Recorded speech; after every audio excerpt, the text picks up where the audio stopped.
Good evening. Good We'll evening. call the meeting of the Liberty County Board of Commissioners to order. Mr. Mosley, has the meeting been properly advertised? Yes, sir. Public advertised? Thank you, sir. Good to see everyone. We got a packed house today. I'm glad that you're here for your respective reasons. We do know we have some young people who we're going to recognize in just a little while. Certainly after you make your presentation, you're welcome to stay with us, or you're welcome to be excused. I don't hold anybody that may have other engagements, but yeah, you're welcome to stay as long as you will. Now, our meetings are the first Tuesday and the third Thursday. First Tuesday at this time, 6 o'clock. Third Thursday at 5 o'clock. You're welcome to come in and sit in person, or go home and look at us in the live stream in the comfort of your own home. All right, at this time, we will have our prayer by Ms. Kathy Page, and Dominique Jones will accompany her to lead the pledge. Thank you, Dominique. Give Dominique a hand, make it feel comfortable. Let us all stand for the prayer. Amen. Our Father and our God, how grateful we are for this day, for this is the day that you have made, and we shall choose to rejoice and be glad in it. God, we thank you so much for the wisdom and the leadership that's in this room. We thank you right now for the county commissioners, God, and how you're going to help them to navigate through this agenda for this evening. We thank you for each and every person that is in this room, and that you're going to sit upon us and allow us to discuss the affairs of this great community that we live in. We love you, we praise you, and we honor you. And it's in Jesus' name that we pray. Amen, and amen. Over there, Dominique. Pledge allegiance, yes. I pledge allegiance to the flag of the United States of America and to the republic for which it stands, one nation, under God, indivisible, with liberty and justice for all. You did it. You did it. You did it. As you would say in front of all these people. Thank you. Commissioner, we know that Commissioner Gillard and Frazier are helping to present scholarship recipients at Liberty County High School. That's where they are until such time as they should arrive. They've asked me to place high on that agenda at Liberty County High. They'll be coming on. Commissioner Walden is a little under the weather, so we're going to excuse him right now, if you would so indulge those changes. So the approval of minutes for the month of April, Commissioners. I make a motion we approve the minutes from April.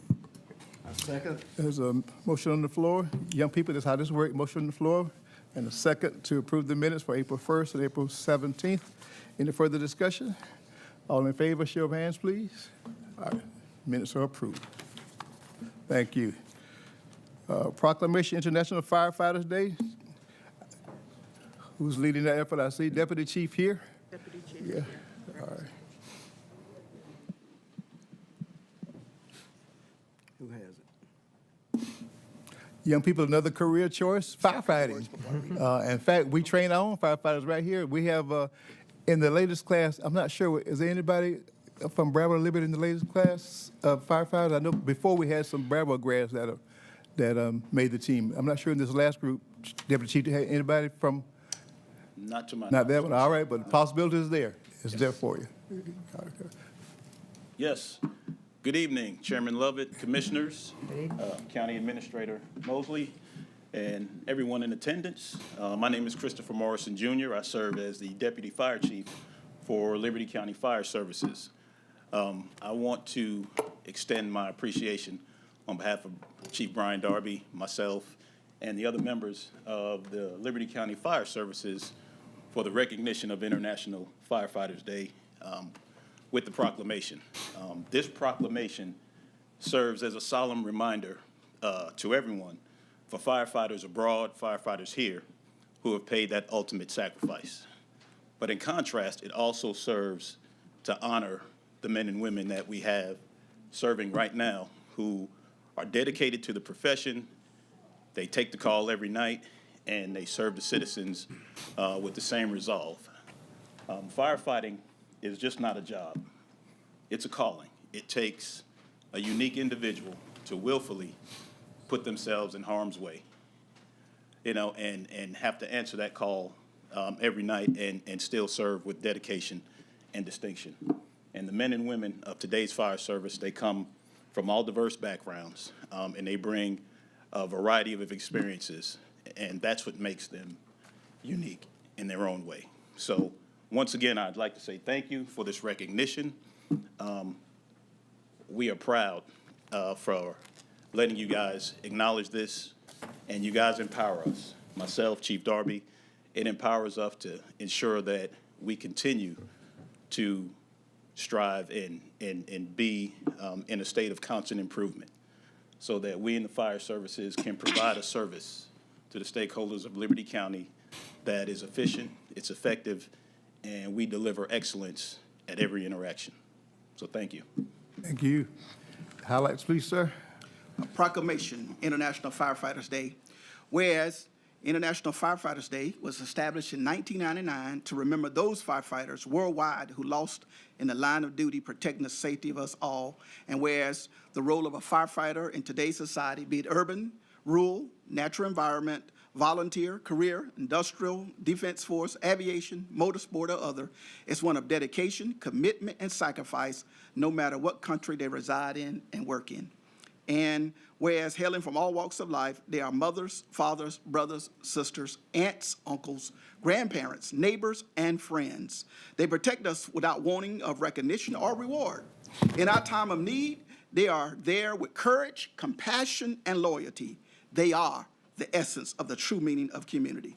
Therefore, be it resolved that I, Donald L. Lovett, Chairman of Liberty County and the Liberty County Board of Commissioners, do hereby encourage all citizens to recognize not only our local firefighters, but those worldwide on May the 4th, 2025, and year-round for their courage, selfless sacrifice, and service and sacrifice. Signed the 6th day of May, 2025. All right.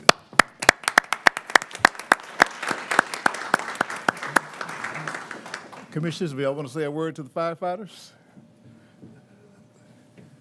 Mr. Chairman, Chief Morrison, Come around, Chief. Come around. just want to say to you, good, outstanding job. Glad you decided to make Liberty County your next home. I hope it's your permanent home because you all are doing an awesome job down there. And I think the citizens of Liberty County feel much more better protected in the service that you all provide. Thank you, sir.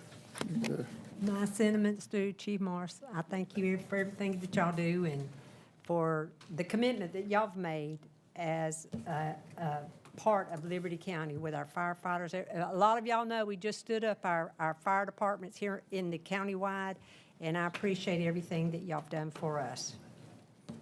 Thank you. Yes, sir. I appreciate that. Mr. Morrison, I appreciate everything you and other firefighters do. It's a total commitment and everything, and it's more than just putting out fires. Absolutely. There's a lot more to it than that. Absolutely. And we need you for all our safety here in Liberty County, you and everyone else that's in the fire We service. are. Thank you very much. We are proud to serve. Go ahead. Yes. Come right here. Let me get on. I'll Mary? get right behind his head. Okay. Good. Thank All right, one more time, appreciate our firefighters. Thank you so much. Appreciate you. Thank you. Yes, sir. Yes, sir. Up. What guess is it?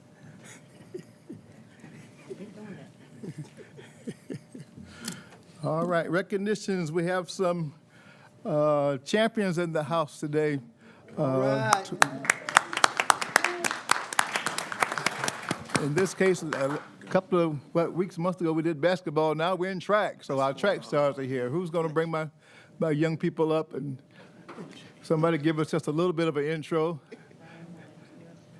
Miss Maria, do you have certificates? There you go, okay. You need, she's got the. Okay, so I'll just call.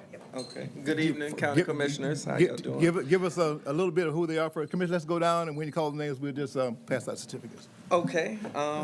Well, the Liberty County Rec Department had some athletes compete in the state championship in track and field, and we just wanted to give them some recognition.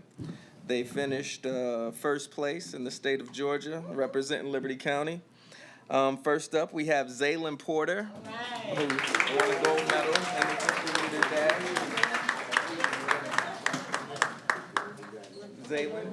Zaylin, come get your certificate.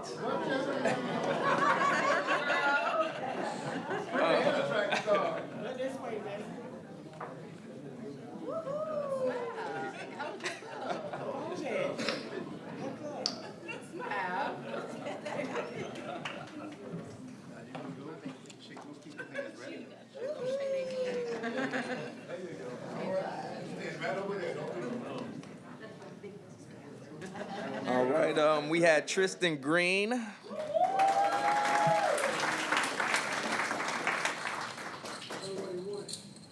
Tristan Green got a gold medal in the 50-meter dash and the high jump. Chairman, he won two. She won. Yeah, he won two. Two gold medals. I'm gonna cash your gold in. Barry's taking a picture. Yeah, I got one. Okay.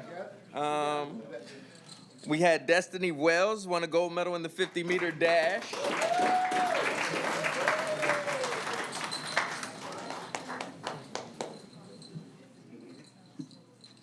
Destiny Wells, congratulations, Destiny.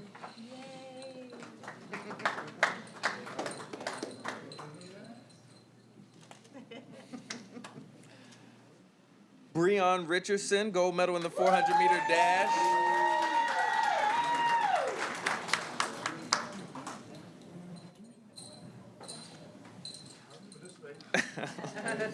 You win it again?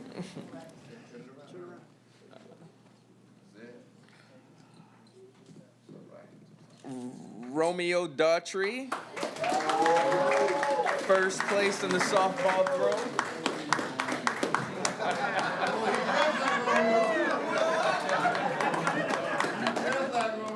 Oh, look at the camera, look at the camera, look at the camera.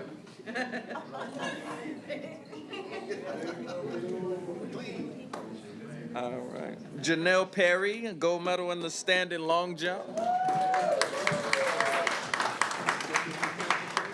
a picture.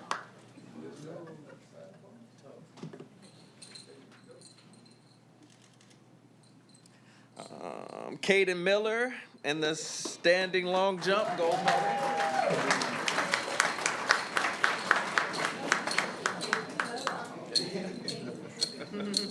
There you go.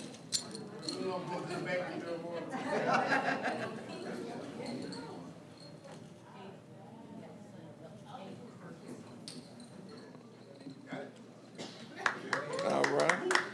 Zariana Stewart, gold medal in the shot put.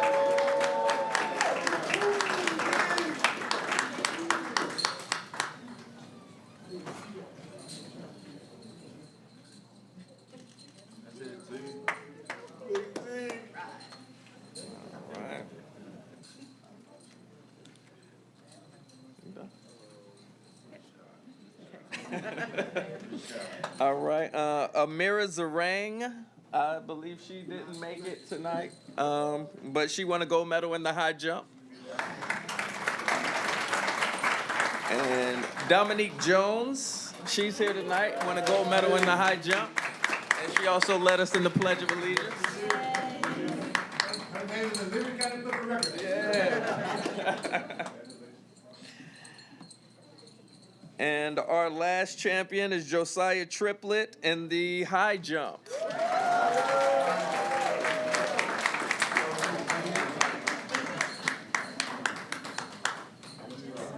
There you go. I know this one.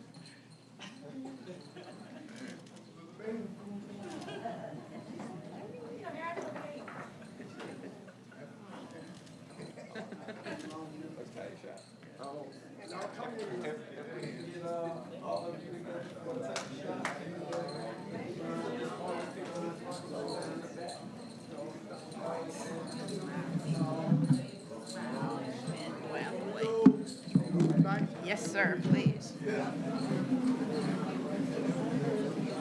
There we go. Let all those mamas get it.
Liberty County always is.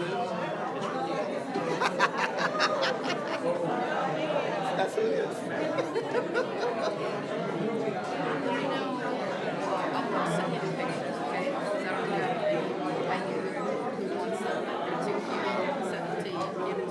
I'll send the rec department so they can, they'll be able to get to them. All right.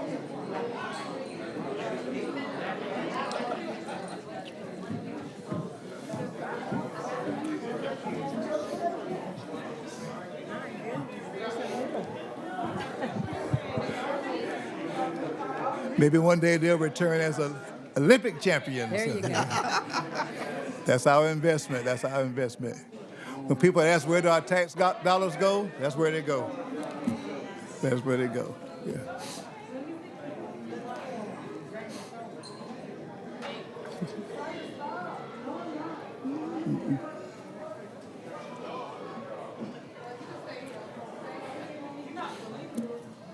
Go ahead. Leave him, we'll keep him.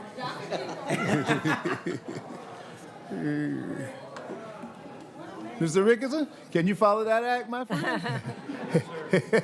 How many gold medals? Jump or run. Okay. Mr. Chairman, members of the board, we have one variance request tonight.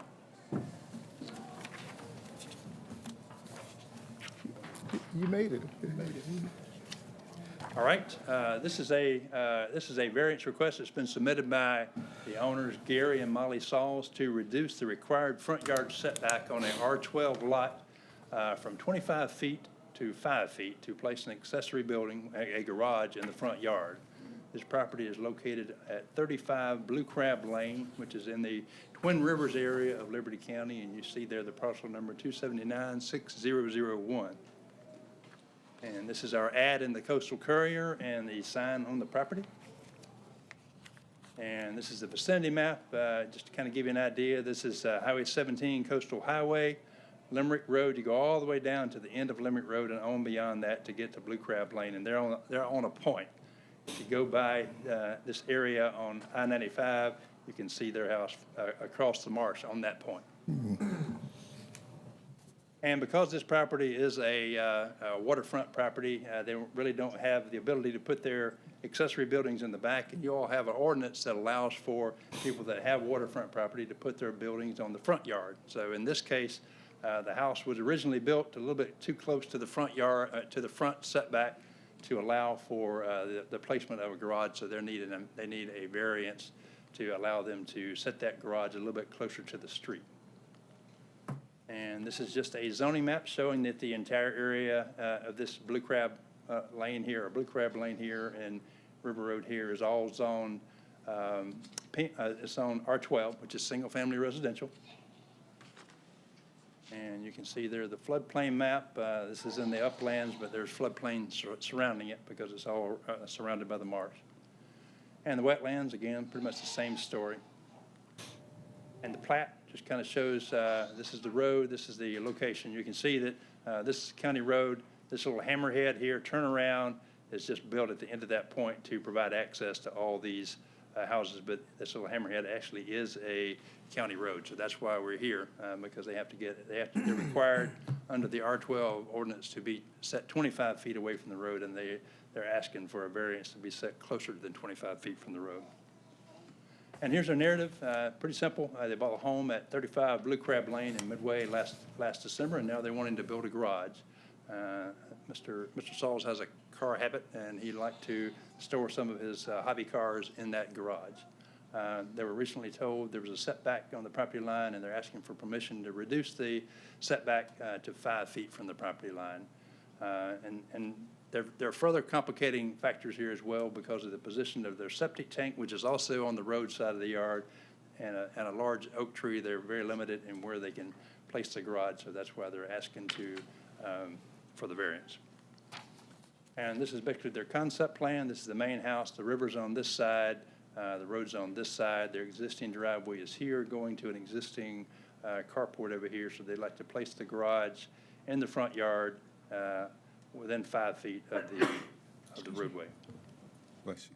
And this is just a photograph showing the house, and that's the area where they were intending to, you see the forms there, they were intending to build the garage in that particular spot. There has been some discussion since the Planning Commission met, and I think there's been some compromise, and I'll describe that a little bit later, but let me just go ahead and go on through the presentation here. And that's just another photograph showing the approximate placement of where they were originally planning to put the garage. And then that's just another view of the property. You see the oak tree is here, the septic tank is located over here in this area here, so they're really limited in where they can place that garage. And this is a picture of the existing carport structure that's to the rear of their driveway, and the main house is sitting over here. And this is a picture of the original garage that they wanted to place there. You can see that's a little bit taller and looks a little bit more commercial. There's another picture that they have in the interim. Last week or two, they've come up with a different design that looks a little bit more residential in character. And you all have a picture of that up at your place. I've placed some paper copies of that. That's on the front page of that. That's what the new design would be. Okay, so there are 4 conditions that must be met in order for you to grant a variance. The first condition is, are there unique physical circumstances or conditions including irregularity, narrowness, or shallowness of the lot size or shape, or exceptional topographic or other physical conditions peculiar to this property? We answered yes in that question. The existing septic tank drain field, which I showed you earlier, limits the placement and orientation within the required front setback. And further, the street in this instance is a 30-foot wide hammerhead for turnaround only. Number 2, the application of the requirements of this particular property would create an unnecessary hardship. Our answer there was yes. It would significantly reduce the size of the garage if they had to abide by the front 25-yard setback. Number 3, the variance if granted represents the minimum variance that will afford relief and will represent the least modification possible. Our answer there is no. It does not offer the minimum variance. The building depth but the building depth reduction wouldn't eliminate the need for a variance. Even if they reduce the size of it, they would still have to have a variance in order to situate the building on this property. And then number 4, the final question is the variance if granted would not cause a substantial detriment to the public good or impair the purposes and intent of this division, and we answered no to that. Planning Commission heard this at their April meeting, and they recommended approval of the variance request. And the applicants are here. I think Commissioner Blunt has had some dialogue with the applicants and the neighbors, and I think they've come to some compromise on that. Yeah, Mr. Chair. Back up on your slides, Okay. on what the truck was showing at. That one? Is that the front or the backyard? That's the back of the truck. That's the house. The little carport structure is back in just to the rear of the house. But this is where they were originally intending to build the garage. They've since come with a compromise, and they're going to push the garage back an additional 5 feet and move it away from that fence so that they wouldn't have a driveway in their front yard anymore. Okay. Can I help you with that one? No, go ahead. I'm good. But maybe someone else might need. All right, go ahead. Jeff, if you will, that them form boards that you see right there, I've met with Mr. and Ms. Sauls. I've met with the opposing side also. Those are the original, what the intention was. That's right. We've actually come to an agreement. Y'all correct me if I'm wrong, anyone else. We've come to an agreement just between us, not no one else. We want to put it before you tonight. They do, not me. But I'm just here to help you understand. The form boards next to that white privacy fence, I proposed to them to move them closer toward that truck an additional 6 feet. That would give them, yes, sir, that would give them 14 feet between the building and that privacy fence where they could drive to access what we call their front yard next to the water. The other form boards would be moved over another 6 feet and all. You're going to end up, correct me if I'm wrong, but I think you're going to end up with a slab somewhere around 20 or 22 by about 30, 35, somewhere like that. And one of the other pictures that I didn't see you show that, maybe I missed it, but that's a little more, that picture there, do you have that one? I don't have it in here, but I gave you all a paper Yes. copy of that. That picture is a lot different than that other one you showed, that metal sides. Right. This picture here is more like what they told me they wanted to do, not that. Yeah, that's not what they want to do. This one is roll-up doors on each end with a side door coming in on the side. And it will be, I think, metal built, and y'all gonna add the vinyl siding to match your house, and timberline shingles to match the roof, you know. That's kind of what they want to do. And we've come up with, instead of 5 foot, let's back it up to 10, but they've even promised me they would build on 11 foot, so nobody could say they built right on the line. And I think it's a great proposal. I admire you for not adding those pictures, okay? No need to, you understand what I'm saying? All right, I'm in motion to make an agreement to give them the variance, what they need of the 10 foot. And I know they'll back off the 11 foot, but if you put it in 10, that's less than what they originally was asking for, and they're offsetting, you know, they're trying to get it used as much of their property. Their original design was blocking your backyard. You wasn't gonna be able to get it. And we played with some flags and took some measurements, and we worked it out where they can still access their front yard, which is the water side. You know, if you word it like that, I'd like to make a motion that we pass the variance. I know there's some opposition to it. I don't know if anyone's here tonight that I recognize that I've talked to. There were about 10 people. After explaining some things, and be cautious of throwing the stone, I'll leave it at that. I think they would still like to see it back at 25, and if you read that letter that these people signed, they call it an eyesore, like a nuisance. If they put it at the 25 mark, it's still gonna be an eyesore nuisance to them, you know. So I make the motion. Is it ready for a motion? Well, let me do this first. I know the Sauls are here. If Mr. Rickerson and your commissioner represented you well, then you're good? Okay, all right, all right. Now, we want to make sure we capture the conditions, Maria and Ashley. Let's see. Go ahead. Instead of a 5 foot from the roadside, that hammerhead, back up to 10, okay? And they willing to set their stuff at 11. Okay, next to the privacy fence, there was an existing 8 there. We're gonna move that 6 away again, gives you a total of 14 feet from the privacy fence. You know, that will give them access. So when you move it an additional 6, you're naturally gonna be going more in their yard, 6 foot the opposite way again, so, and that's where to sit.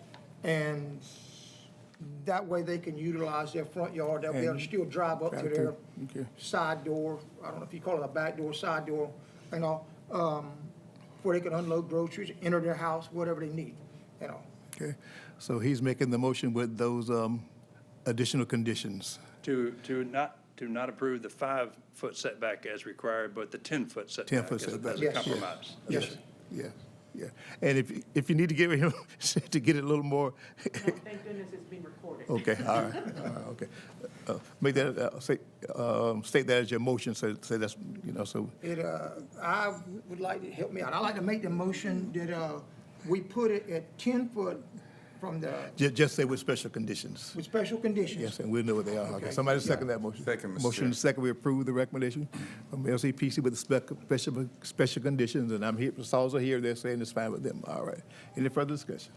All in favor, show of hands, please. Any opposition? All right, motion is approved. Thank you, Sauls family, for working with Commissioner Blunt. We appreciate that. Thank you. Appreciate that.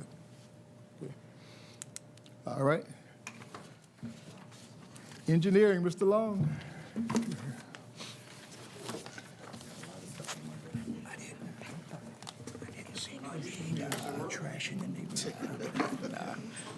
Okay, I believe first on my agenda is the LRA funds from DOT.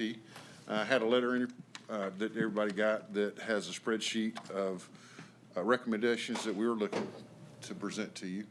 Of course, these are just our recommendations. You're welcome to spend this money any way you want to within the limits of the program. But what we were recommending is that you put Bacontown Road on it, Live Oak Drive, County Line Road, Butterblunt Road, and McIntosh Lake Road. The second sheet gives you a breakdown of what LMIG money we got on these projects, where we are, and kind of where the money is set up to go for each project for the LRA funds.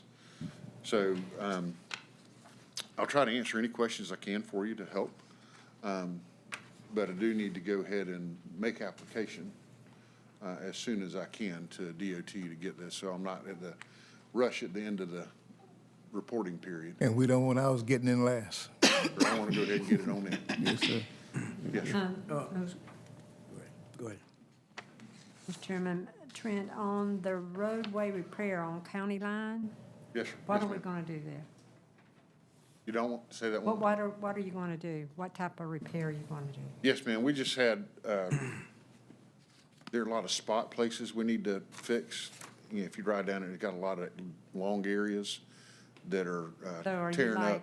you going to resurface in those? Yes, ma'am. What I'll Not just do, fill a pothole with some no, asphalt? ma'am. Okay, No, ma'am. that's What I I'll make do sure. is I'll mill 'Cause, out like, Clint could do that. for yes, less ma'am. than this. No, I'll mill out 3 or 4 inches on those lanes, Mm-hmm. and I'll not restripe, but repave entire lanes or Right, entire okay. widths all along the whole route. Here, okay. I've got, There's I plenty out there. could use There's every plenty dollar out you there. had on it if you wanted me to, but I was just trying to hit the pieces that we could. The other list that I sent to you, The striping. that was just striping, that's Yes, not this. This That's is right. actually And I've repair already the got road. money for that. and- Okay. And it's actually drawn. And I'm gonna try to add whatever else I can add to it and get another package out. Okay, all right, okay, I'm fine with that then, County Line. Trent, Yes, sir. on Bacontown Road, what are we looking at now, about 1.6? Yes, sir. No, we're not neighborhood. Here's got, you don't see what, I'll know next week. I'll take bids on it next week. I hope your bids are off.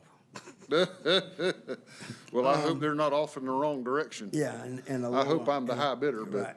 but Now, and I'm just looking at it. Did you make the determination to split the money up like it is?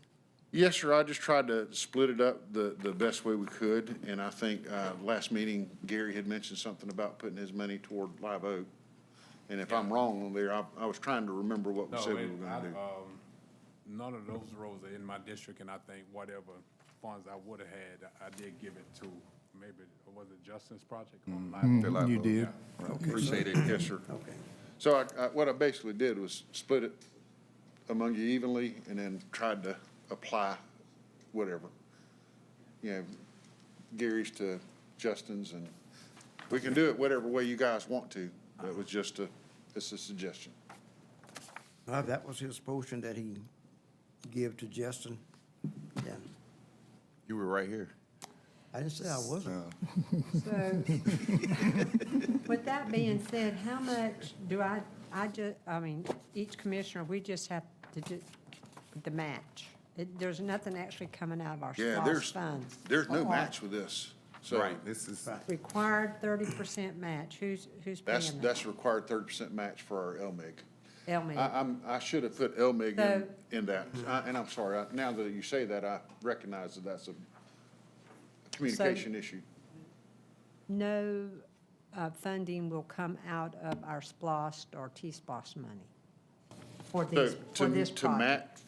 there's no money that you have to use to match with this LRA funds. this was like a separate, Yeah, like it This was is a separate, so special you got the fund. 2025 LMIG, and we applied for 2025 LMIG.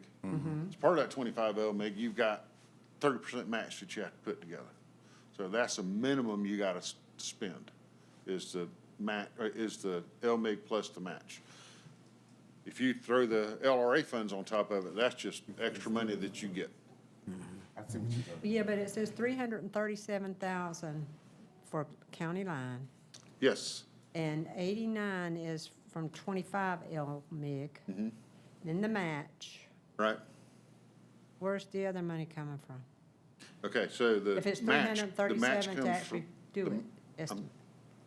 I'm sorry, I didn't mean to talk on top of you, I apologize. So where's the other funding coming from? The 30% match is our local funds that comes out of either T-Splosh or Splost. So it will come out of The 30% our does. portion. Of splosh money. How much will it? Well, that's the required match is the 30. So whatever, if you look at the project costs and you take away the 2025 LMIG and the 2025 LRA, that would be how much you would contribute to the project. As long as that amount is greater than that 30% match, you were good. I think it's confusing. Yeah, it is. Let's read them from left to right. So this is LMIG money. So then that's a 30% match. And that's additional LR. Okay, so you add all Right. these three up, It's just that. It's 30%. these two, Right. I was looking at. and then the rest of it Absolutely. will come out So, of, so the L, Yeah. right, that last column, okay, that's separate. okay. It's two different. Right. Two different pots. Trent, you're trying to confuse us up here, man. You know, You know, I'm sometimes trying- I try to make it clear and then I end up making it more confusing and I apologize. She's just trying to make, Yeah, Right. because I'm wanting to use, that money for that major, road that I want to get paved in Gum Branch, so I don't know if I want to give up any money to just have this road repaired. Okay. So Which how one, much? which one you're talking about? You want to Mary put it? Todd. Mary Todd? Yeah, so Yes, ma'am. I mean, we could I'm move that just to Mary trying, Todd. I'm just trying, how much would go toward Mary Todd, the 26? No, ma'am. What would happen is you would, if you wanted to do that, you would take the 91, 73107. Uh-huh, That, you can put that toward Mary Todd Road. And then you don't have to worry about the matching. That's right. LMIG. then I would give the LMIG to someone else. Okay. Well, no, we already got the LMIG set up. That would go into Mary And Todd. we've already applied for that money and got that money for you. Now, we can move that. So the reason I made it confusing. I caught you. Let me go back and tell you why I included this. My suggestion was to put the money toward the LMIG projects that we had. Because if you look at the bottom, we got $8.8 million worth of projects. And then if you look at the LMIG, that was $448,000. And then if you get another $550,000 for LRA funds, if we put those together, that makes that burden for the projects that we already committed to with LMIG a little bit easier. So that was my intent.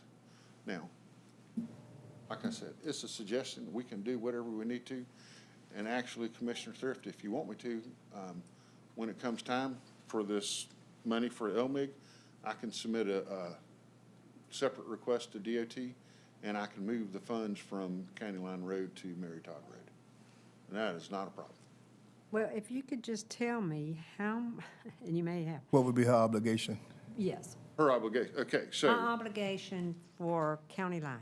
okay. All right, let me tell that real quick. I'm not gonna try to do it in my head, so. My uncle would say she's counting her pennies. I know that's gonna be a major project. And Trent, while you calculating that, tell Justin I want my money back. I was about to say, man, You we want to supposed to text be him? moving past that. Yeah, I mean, I was good until all this happened. I want mine back. Have you been watching Shark Tank? I'm telling you. Commissioner Gill, can you and I have a conversation? Oh, man. I'm gonna need one with all of it.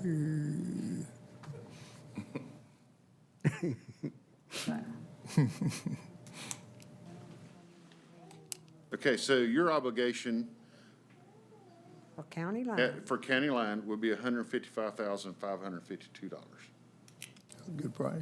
well, yeah, I can do that. Good Because price. I got, finance to give me a total for what I've had. Okay, I'm good with that. Okay. Sure. Then maybe Commissioner Gill don't want his money back now since, since the deal went through.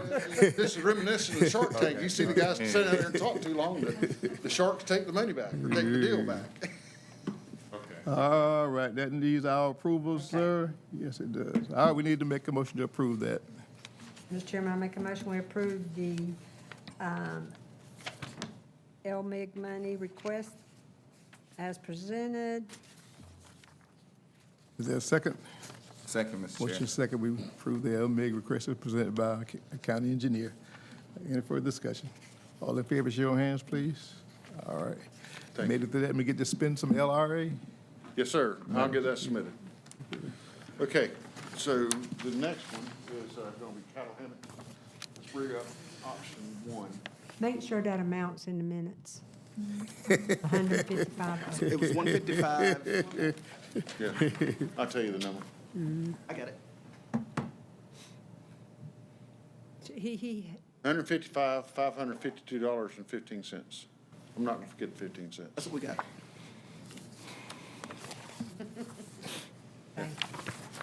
Okay, so we've got a couple of different options, and I just kind of want to run through several things on this particular option. All the options are how you want to do the pier part.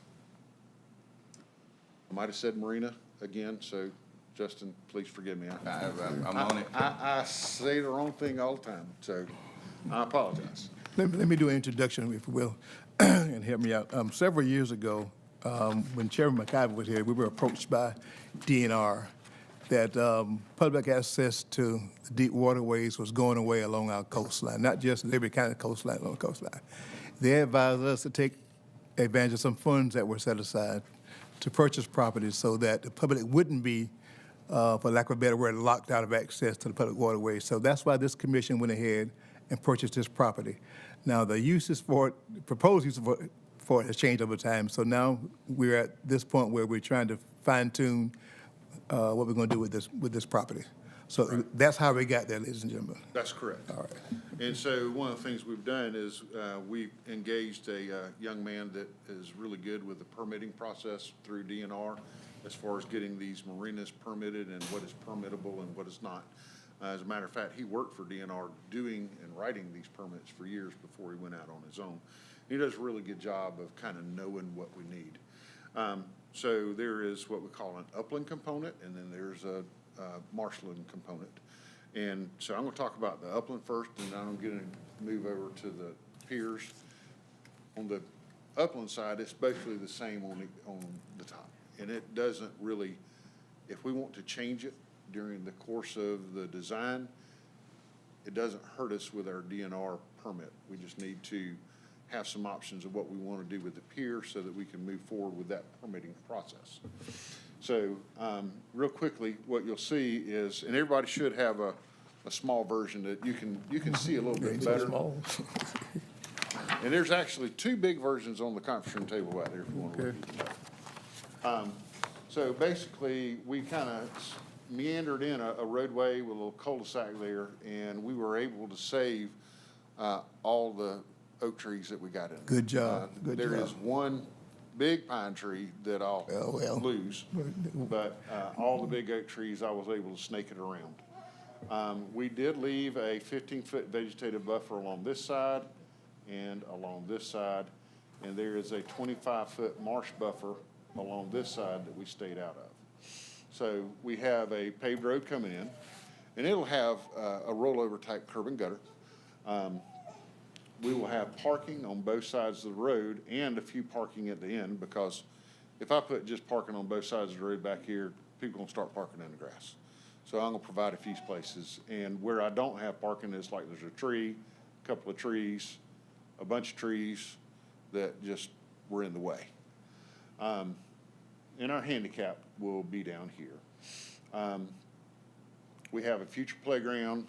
We have a future bathroom, and the drain field for it will be back there. And we have a well on the site, but we don't think that it's operable, and we'll probably be drilling our own well to get water for this site.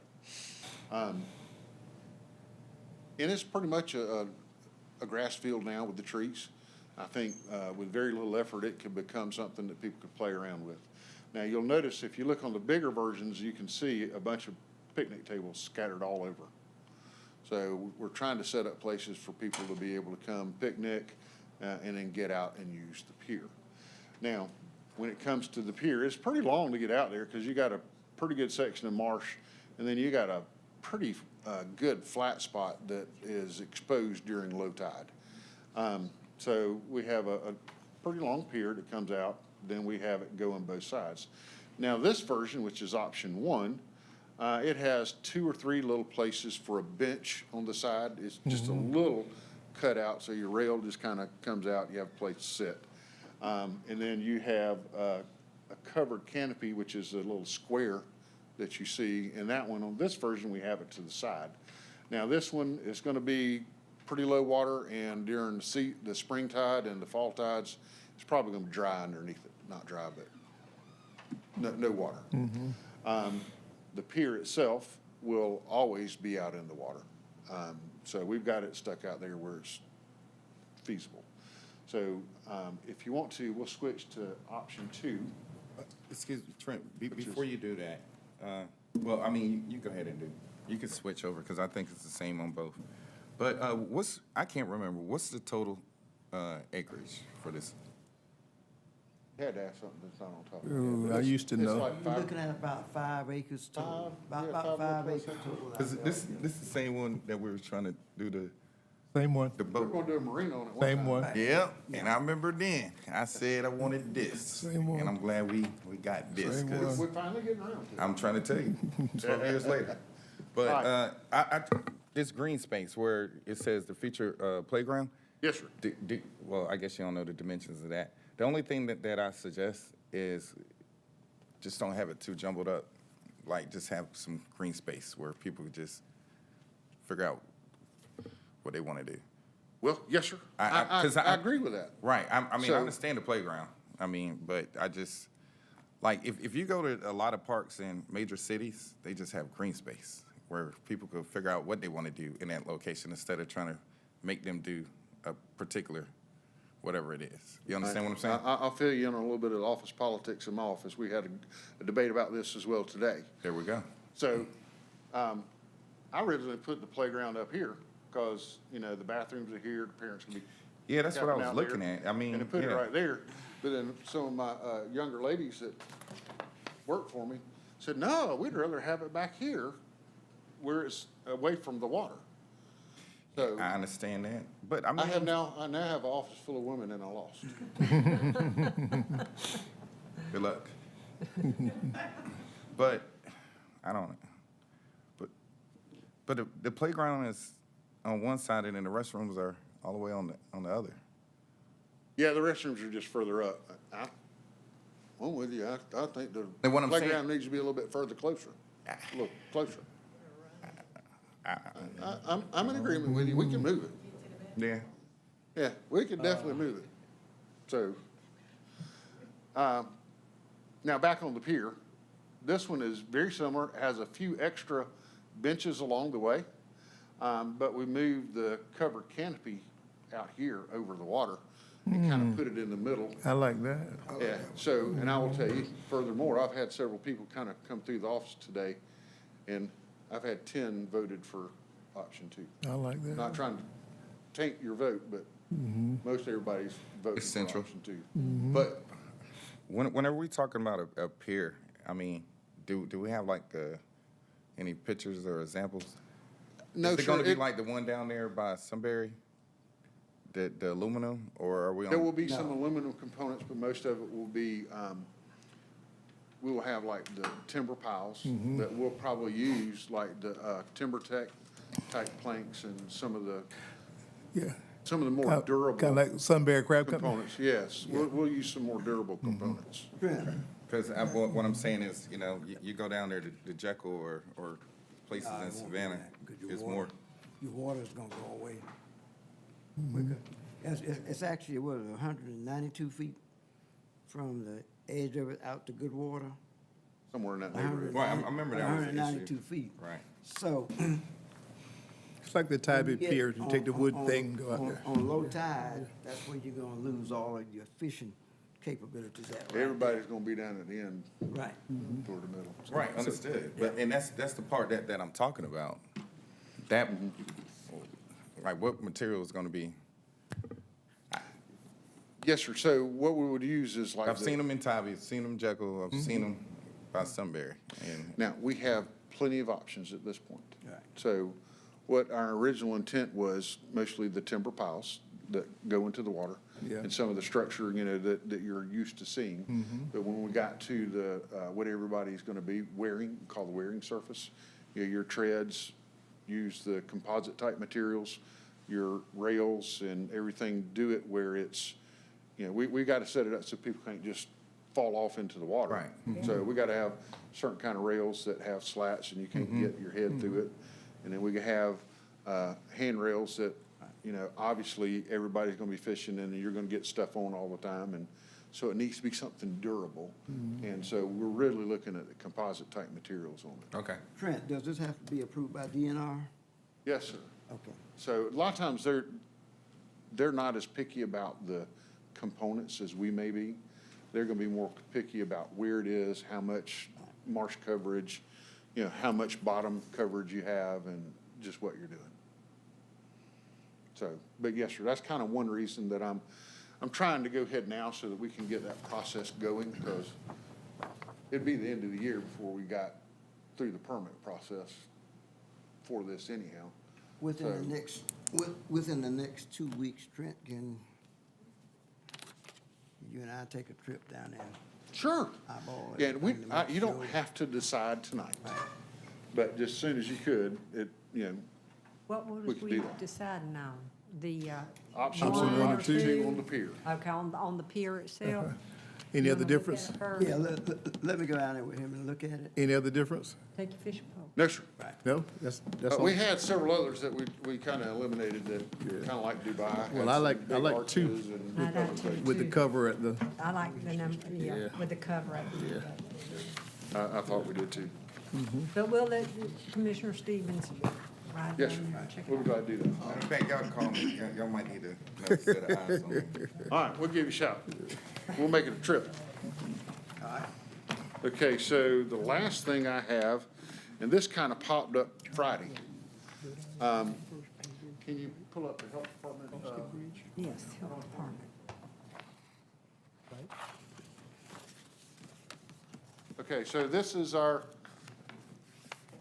health department that we're building out on Highway 84, next to the National Guard Armory. This was designed by Buckley and Associates, and they've already started construction. And the way that it is designed at this point has a water line that's going to connect to the existing city system right here beside Zaxby's on our side of the road. It's going to go down 84, and it's going to come on our site, and it provides a loop around the facility.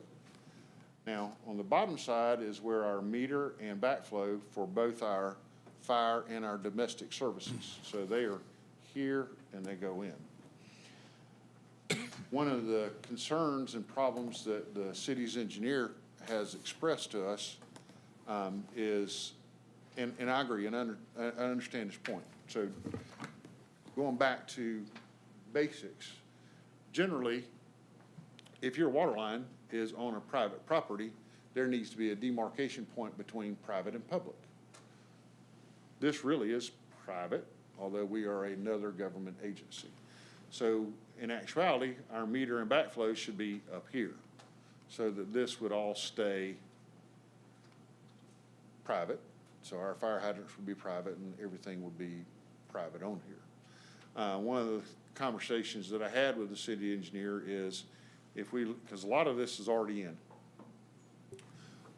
if we were to provide an easement for the location of this water line as the perimeter loop, would the city allow it to be a public line and we are able to keep our meter and backflow preventer back here? At this point, my answer is yes.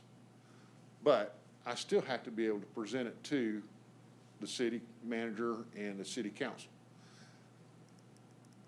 But I don't want to do that unless you guys are okay with me moving forward, pursuing a 20-foot easement around the perimeter of our site for that water main to be public. Now, let's talk about the dangers of that. Is then the city has to maintain it. Now, will there be times that the city has to come there and do things? Yes. But our risk is low as far as anything really being torn up, or if they have to tear up something to fix it, say some paving, we may have to fix the paving. So we have risks that go along with that. I do feel like those are relatively low, but I wanted to get your feelings on this subject before I ran off to say, hey, can you let us get an easement and leave it as it is? If the answer becomes no, what happens to us is we have to, we got to relocate this meter and backflow preventer up here. And we got some more pipe work that we have to do, and there'll be some additional expenses with the contractor. Now, I don't have what that number is. I would suspect that it would be in the $50,000 to $60,000 range to make that change. And that's Trent's off the seat of his pants number. Because we didn't run a design, it's like, okay, this situation presented itself, this is something we can do that doesn't change our bottom line dollars, and it may be acceptable. Now, I still have to go and ask the city, but if you guys don't want me to do that, I'm not gonna do that. I guess, Mr. Chairman, my question is, how did this get? Oh, sorry. Yeah, how did we get there, where we're at now? So, I don't know that I can answer that question 100% because I was not involved in the design or the permitting of this portion of it. That all goes through LCPC. So, it went through the design and permitting phase, and this was not brought up as an issue.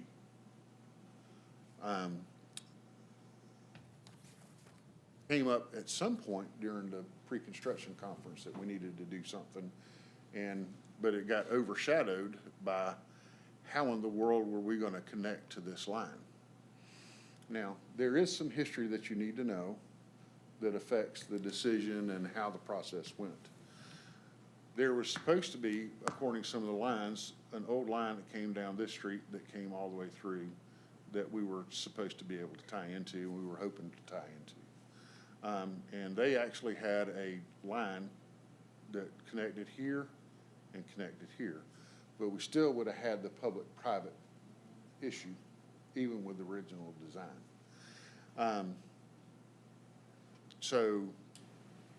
But come to find out, the GIS system showed it going through there. When the city went out to find it, they were like, hey, this is not really there. And they went and looked, and sure enough, it really wasn't there. There's a 2-inch line, and there's some issues back there that kind of the disconnect between what's really there and what the GIS system shows. So they did go back, and then they were going to just come out here and tap onto this line on Fraser Street. Now, that's a 6-inch asbestos concrete pipe in it. It's a tough pipe to try to tap into. And if you tap into it and it breaks, it just keeps going. It's a real big issue. So we tried to come back, and we were going to tie to it up here instead of down here. And the city, one of the city's guys came up with a great idea of connecting on this fire hydrant right here. We'll reconfigure how the fire hydrant's connected, and we'll make our connection right there. And then we'll run our line down 84 to get just like what you see here. So there's been an evolution of it all along. It's just the public-private a lot of times gets glossed over when you got two public entities working together. So I don't know if I answered your question, but I don't really know the answer. At least. I know I'm just trying to help solve it. Okay. How's that? So when we talk about the right-of-way, who would we be asking the right-of-way from? Is that? No, you won't be asking any right-of-way from. Yeah. Liberty County would be giving an easement. For the city. To the city. To the city. So the city could maintain that water line around the perimeter. Okay. Okay. That's We good. still own the property, we still operate it just like we normally do. Okay. City just has. He's really trying to confuse All us right. tonight for some reason. It sounds a whole lot different. You started backwards. Second presentation. All right. It's Did I say okay, wrong it's thing? been a bad day. Man. As long as this I is wasn't not a great over the loss afternoon. up here. Commissioner I was Gillett, you like, trying to get in? Yeah, Trent, but you said, if we agree to give the city the easement so that, and I think that's a good idea, the city can maintain the water system and the fire hydrants as well, all that That's right. belong to the city. All in favor? Right. Did I say right away before instead of You did? easement? Man, you said right away. You did. I looked down, we seeing easements, and then I was gonna ask the question, how many people we have to go through with the easements? Trent, you're starting backwards, buddy, tonight. You had a rough day today. All right. Yeah. Yeah, it's been a bad afternoon. Come on, Commissioner I Gillett. promise. Okay. Well, okay, and so you want to know if we think. It's a that good that's- idea. That's a good idea, If- to let the city maintain it. in case- Sure. Yeah, yeah. Give an easement to the city to maintain it. Okay. Okay. Chairman, you need a motion? Not right away, easement. Right, but then you got to go across the street and see if they're going to accept it like that, okay. Yeah, but But if you- you guys are not interested, I don't need to do that. Well, yeah, we interested in it. Yeah, yes. I mean, We are, Trent. who do we have? I mean, our water system, anything that we got dealing with water is done Theirs anyway. by SAP or something like that. Yeah, I mean, this is right in town. Yeah. The guys Right. from Hinesville, I mean, they're familiar with it, but, so, yeah, from the county standpoint, it's a great idea. Now, with the city, that's what you got to present that. Yeah. Well, I'll go there. Paul and I had some email conversations Friday, Yeah. so that's why I'm here today. Okay. And I'll go It to, was just, presented as a possibility, just so let us know when you go Yeah. to the, I'm Is it tomorrow. oh. Let me tomorrow? Yes, sir, because we have a contractor that's out there working. Oh, yeah, you do. Oh, yeah, Yeah, you we do. want to keep him moving. We'll try. Mr. Chair, Mr. Gillett, you'll be there? You said they meet tomorrow. Well, But I'm gonna be making the calls, and I'm not sure who or when. They Okay. don't meet, the council don't meet until the 15th. 15th. Yeah, but I gotta get through the Inspections. county people. manager, or city manager and city engineer before I can get to city council. Okay. Y'all are meeting, how y'all gonna meet? You gonna meet in person or teleconference or Zoom? Do you know? It depends on Okay. the day. Availability? Okay. Well, let Commissioner Gillett me know. I will. Yeah, I mean, from a maintenance standpoint, we got the water, on my day job, we got the water and sewer guys, we'd be right there. I think that's a good thing. Yeah. some You gotta be careful when you say conversating between me and Paul Simon, because it may be at 2 or 3 in the morning. Oh, boy. Yeah. No. Who? So is, Mr. Yeah, Chair, we- is this it looks like is this a motion? Action item. It's an action item? Now, I'd kinda like y'all to say, yes, move forward with obtaining an easement. Mr. Chair, so moved. Yeah, second. Not a right of way. I think, but, Right, easement. Easement. All in favor? And Justin, when you hear me say the wrong thing, don't be afraid to say.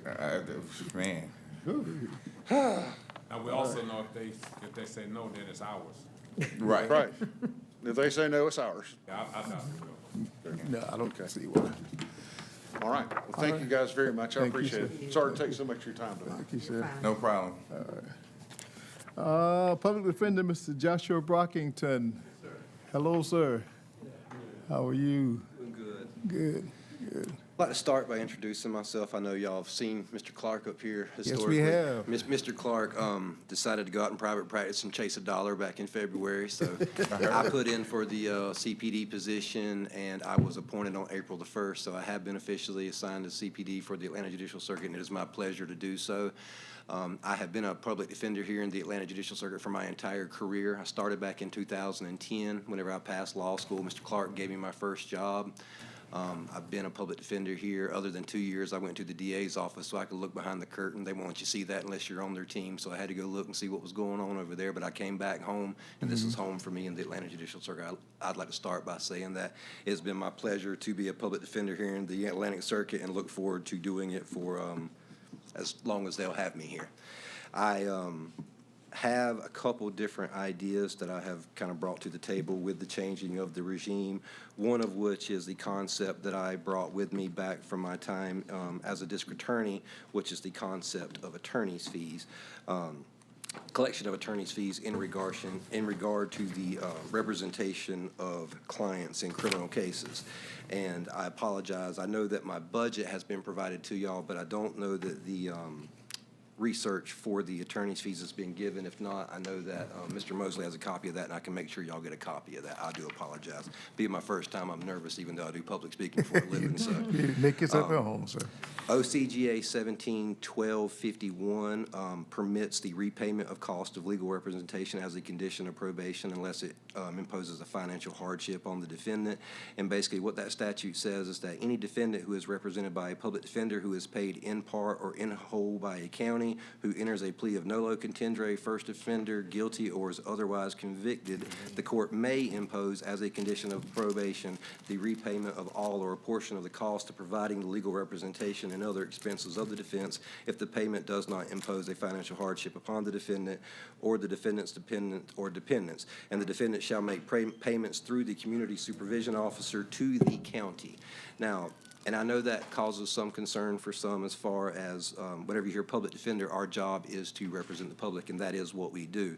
I would like to point out that this collection of any cost associated with the representation of an indigent defendant only applies in the event that that individual is found guilty or otherwise convicted in some manner. Anyone who goes to trial and is found innocent, who is found not guilty, we get their case dismissed, we get their case dead docketed. Any of those alternate resolutions are not subject to this. So innocent people do still get the benefit of a free lawyer. The only people who have to pay for the lawyer is those who are otherwise found guilty at some point during the process. In the Waycross circuit, those attorneys' fees were up to $1,000 when I practiced over there. I talked to Billy Joe, the district attorney. Me and Billy Joe started together. We tried our first case together, so it's kind of ironic that he became the DA and I'm the CPD, and I look forward to working with him throughout the course of my time here.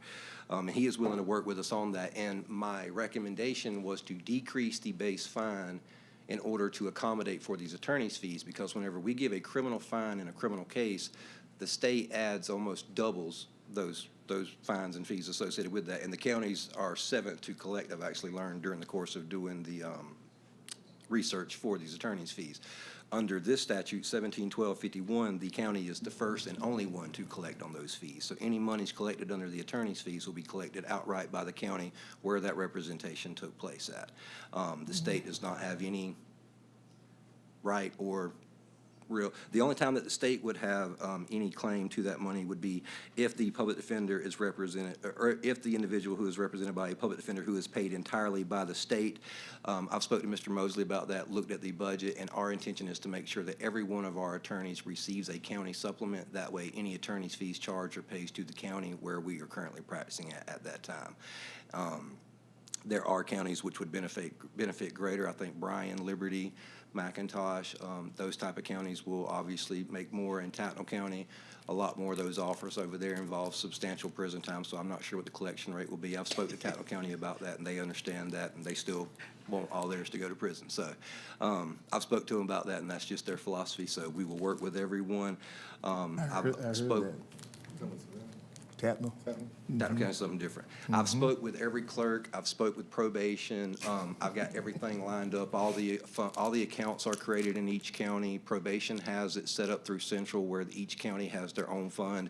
Whenever those funds are paid, they would therefore be dispersed directly to the county in which those services were rendered. Now, that has really nothing to do with my budget. I'm not asking for anything in relation to this. I just want to let y'all know of something that whenever I first decided that I wanted to put in for CPD, I knew that inevitably I would come before the county commissions and ask for money for my office. I'm from Southeast Georgia. I'm from Brantley County. That's where I was originally born, moved to Wayne County. That's where I've lived at. But Liberty County has been my work home, and it always will be. I came back home, and this is where I intend to stay. So I want to take care of the counties in this circuit.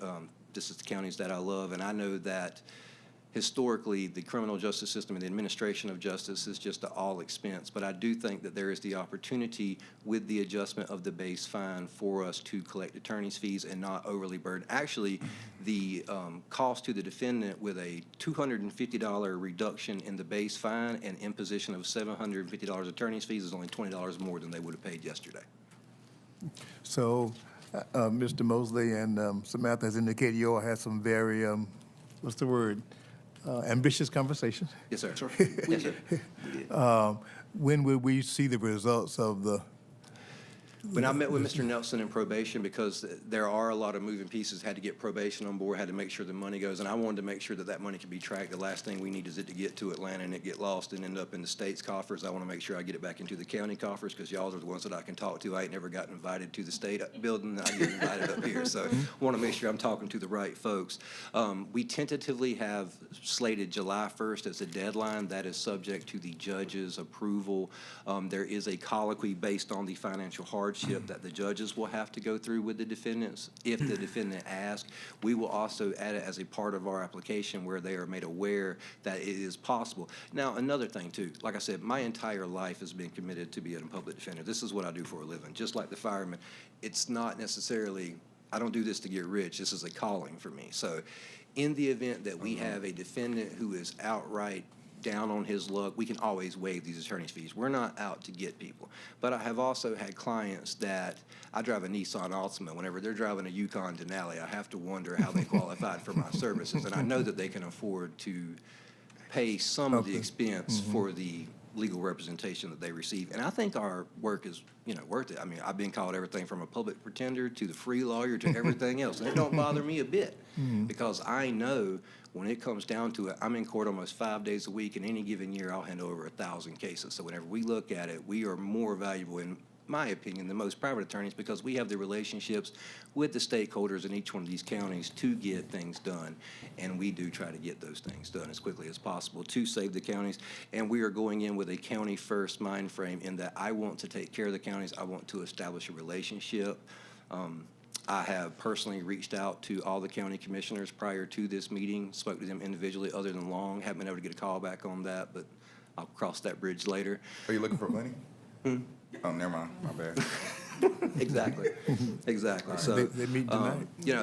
I want us to be very involved in the communities and the counties. I have actually spoke to my attorneys. I want to get with the schools. I want to start participating in mock trial. And me and Mr. Nelson have spoke about that to get a little bit more community outreach. I want to turn the Public Defender's Office more than just a service for the community, but also a part of the community, is my vision for our office going forward. So that's my spiel on my vision for the office, where I hope to go, and my proposal for the collection of attorney's fees. And I figured there may be some questions on that if anybody has any. Okay. Mr. Mosley, I recall that they're on a different budget fiscal year than the county's on, so I know they always came to present early. Wasn't you, but Brandon used to come early to present. So, but now that we have had our budgetary session, I got to be reminded. I'm glad maybe Mr. Brown is here. We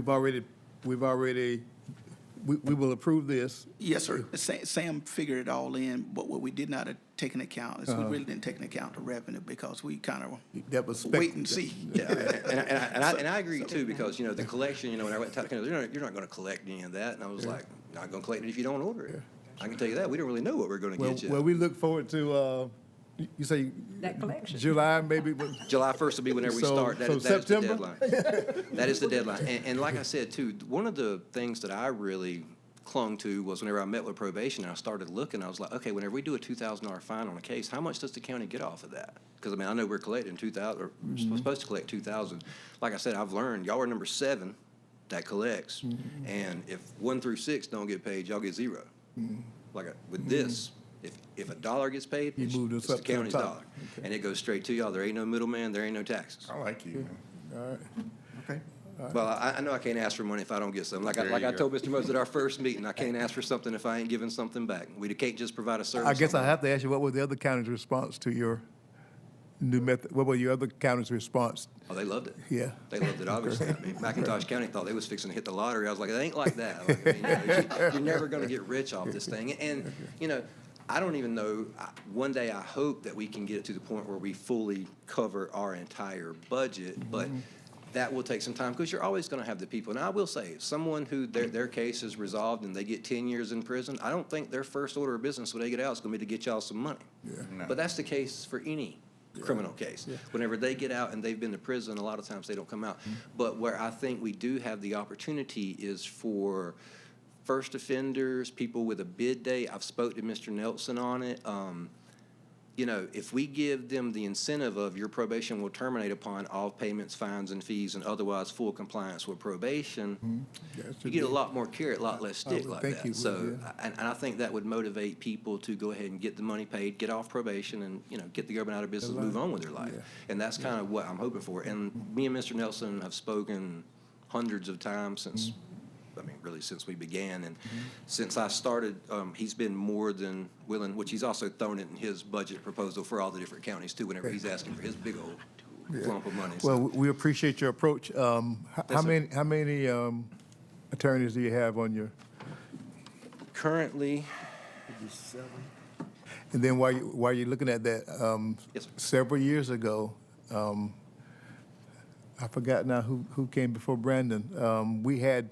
We were receiving complaints from the public, I guess I shouldn't call names, that people were appearing in court and the public defenders had not spoken to them, had not reached out to them. Only in the courtroom where they reached out, they'll say Donald Lovett, not knowing who Donald Lovett even was. Yes, sir. Those complaints were coming to us. Yes, sir. So we worked hard to clean that up. Yes, sir. Well, we're going to keep it clean. My biggest thing is keeping the jails clean. My biggest asset in this community has been keeping the sheriffs happy. You don't keep the sheriffs happy with a full jail, and you don't keep an empty jail if you don't go see your clients. Yeah. All right. So I just, out of curiosity, how many you had on your staff? All right, we have a total of 21 employees, including contractors. We have 8 that are primarily funded with state funds. That has actually increased. We received a new attorney position with the new judge, with Judge Hendricks coming on board, so we did get a new position with that. It don't pay enough yet, but it's there. We're trying to see if we can fill it, see if we can find a lawyer to work for that amount of money that they gave us. 1 administrative assistant and 1 investigator. Additionally to that, we have all other employees are county funded. We have 8 lawyers, including contractors, 4 administrative assistants, and an investigator for a total employees of 21, including contractors. The contractors are primarily used for coverage of state court in Liberty, Long, Tattnall, and Evans counties. We do Bryan County in our office. So those are the contractors primarily. And the attorneys, one of which is juvenile, and all of the other attorneys are currently, 3 of which are assigned here in Liberty County. They do felonies, Superior Court. I had previously been in McIntosh County. Now I'm pretty much in McIntosh and Tattnall until I can fill my prior opening. And the other, I think, one of them is juvenile, and one of them is in Bryan County. So that's all 6 of us right now. We are currently running positions. It's hard to compete with Atlanta. They're making like, $250,000 coming out, and they're wanting me to hire them for 60. So I'm trying to figure that out. I got to get my sales pitch right. That's been going on. Yes, sir. All right, Commissioners, I'm sorry. Just before we move on, first of all, this is our first time getting an opportunity to meet, and I just want to say I appreciate you. Your passion. Because, we see your passion. And there's a few things that you said that really made me really admire what you're doing. You call it a calling. It's not a job. And like you said, listen, I know you could go off in the private sector and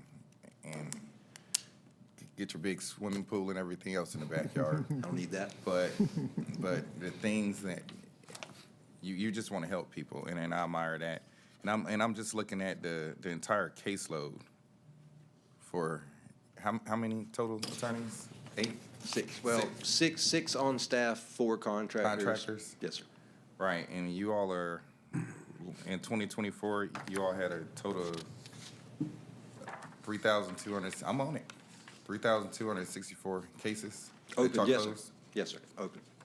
Right, open. And then y'all closed 3,059 of them. Yes, sir. That's a humongous caseload for that many attorneys. So I just, not just you, just make sure you tell every one of your staff that we truly appreciate you all. Because and Mr. Chair, and this is another thing, just looking at these numbers, let's just for a second just look at the juveniles.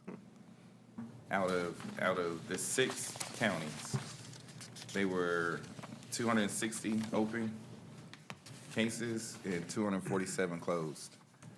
110 of them was in Liberty County. Yes, sir. I just want everyone to remember that. Almost half is here. We have to figure out something. And I've been preaching this over and over and over.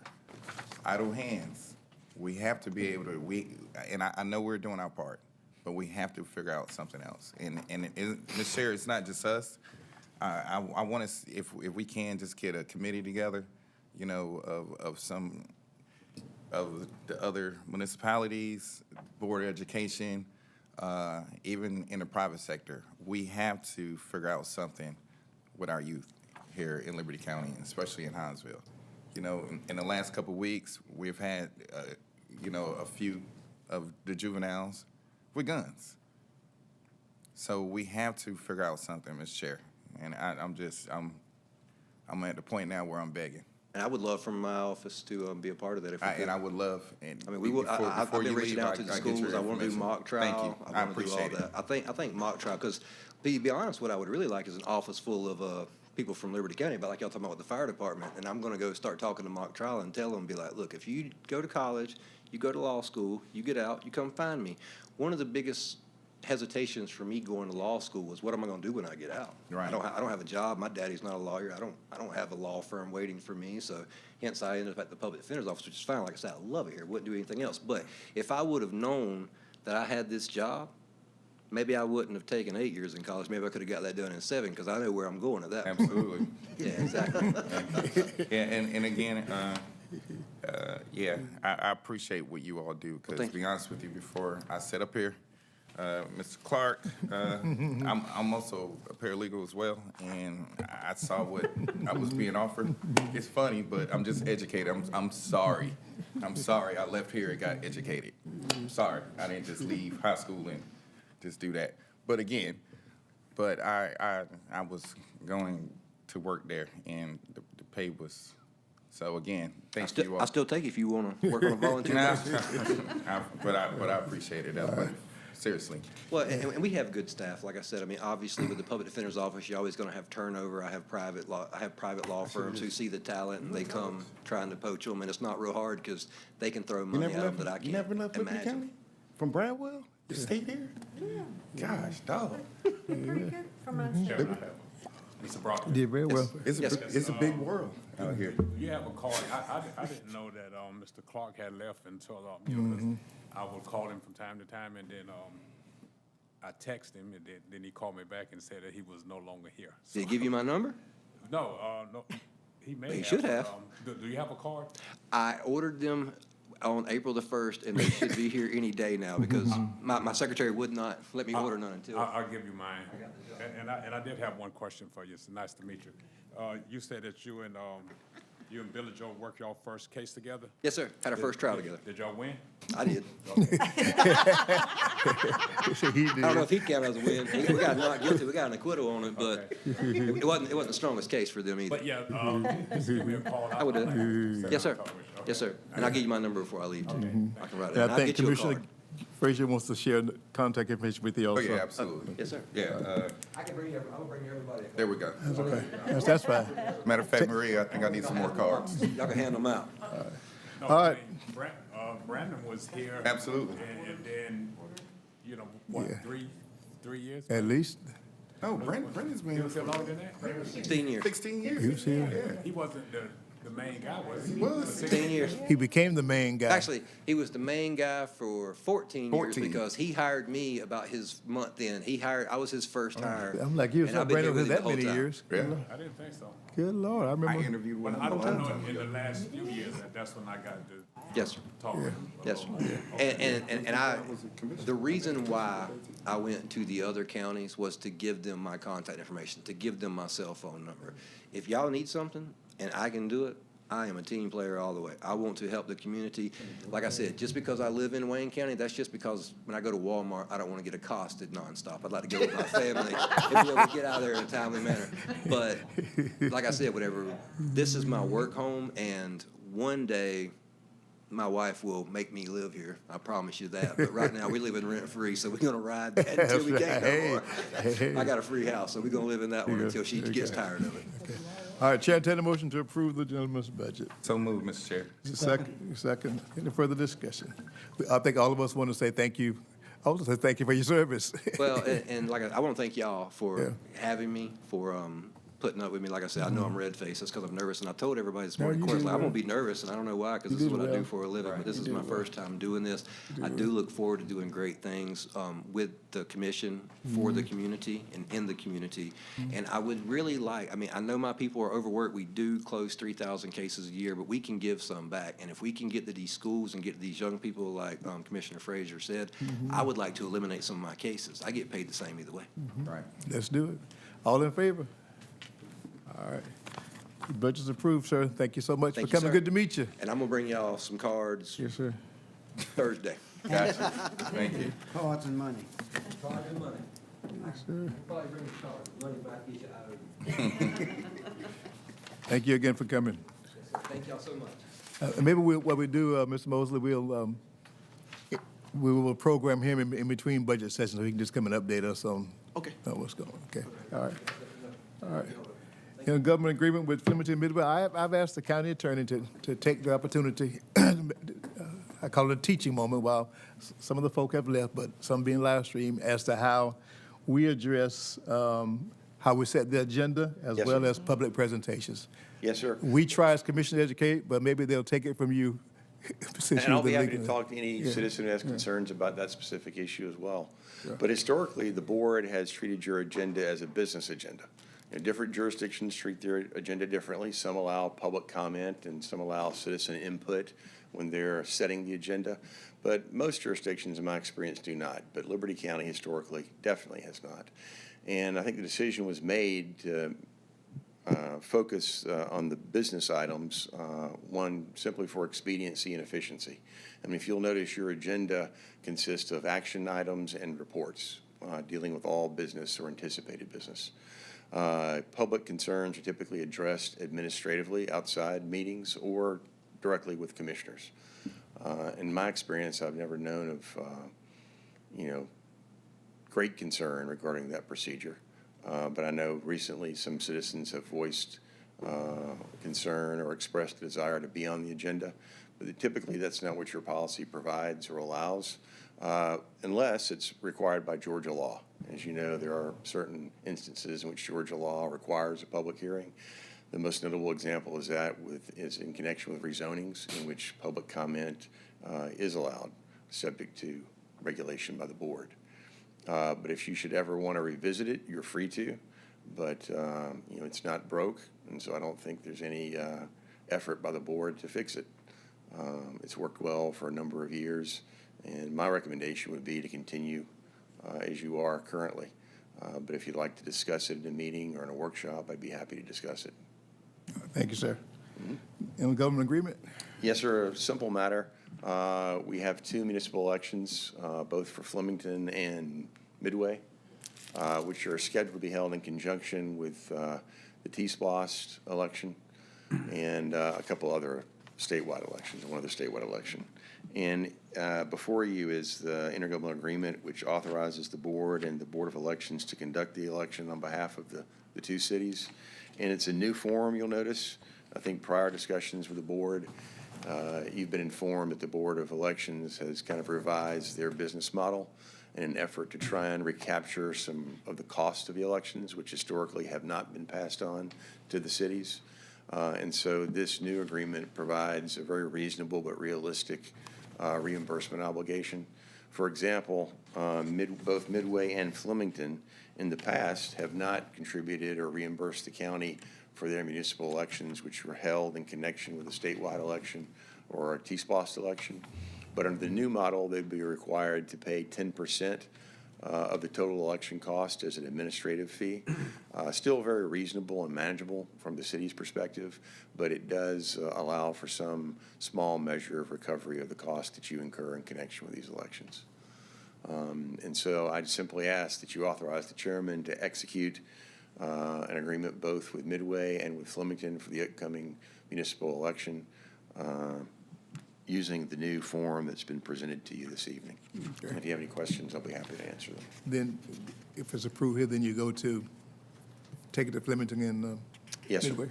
Okay. And of course, the Board of Elections and Mr. Mosley, we've had conversations with representatives from both cities, and I think they know what to expect. You know, just hypothetically, by way of example, I think the last election for the Board of Education, those total election costs were around $85,000.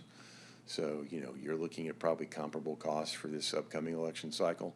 So each city would be expected to contribute around $8,000 or so dollars. Okay. And Mr. Chairman, I just want to clarify, it may be on here somewhere, but that funding would come back to the Board of Commissioners or the Board of election? Commissioners, yes, ma'am. Comes back to us? Okay. Yep, the contract is between the Board of Commissioners and the city, but it's joined in by the Board of Elections who will be conducting the elections. Okay.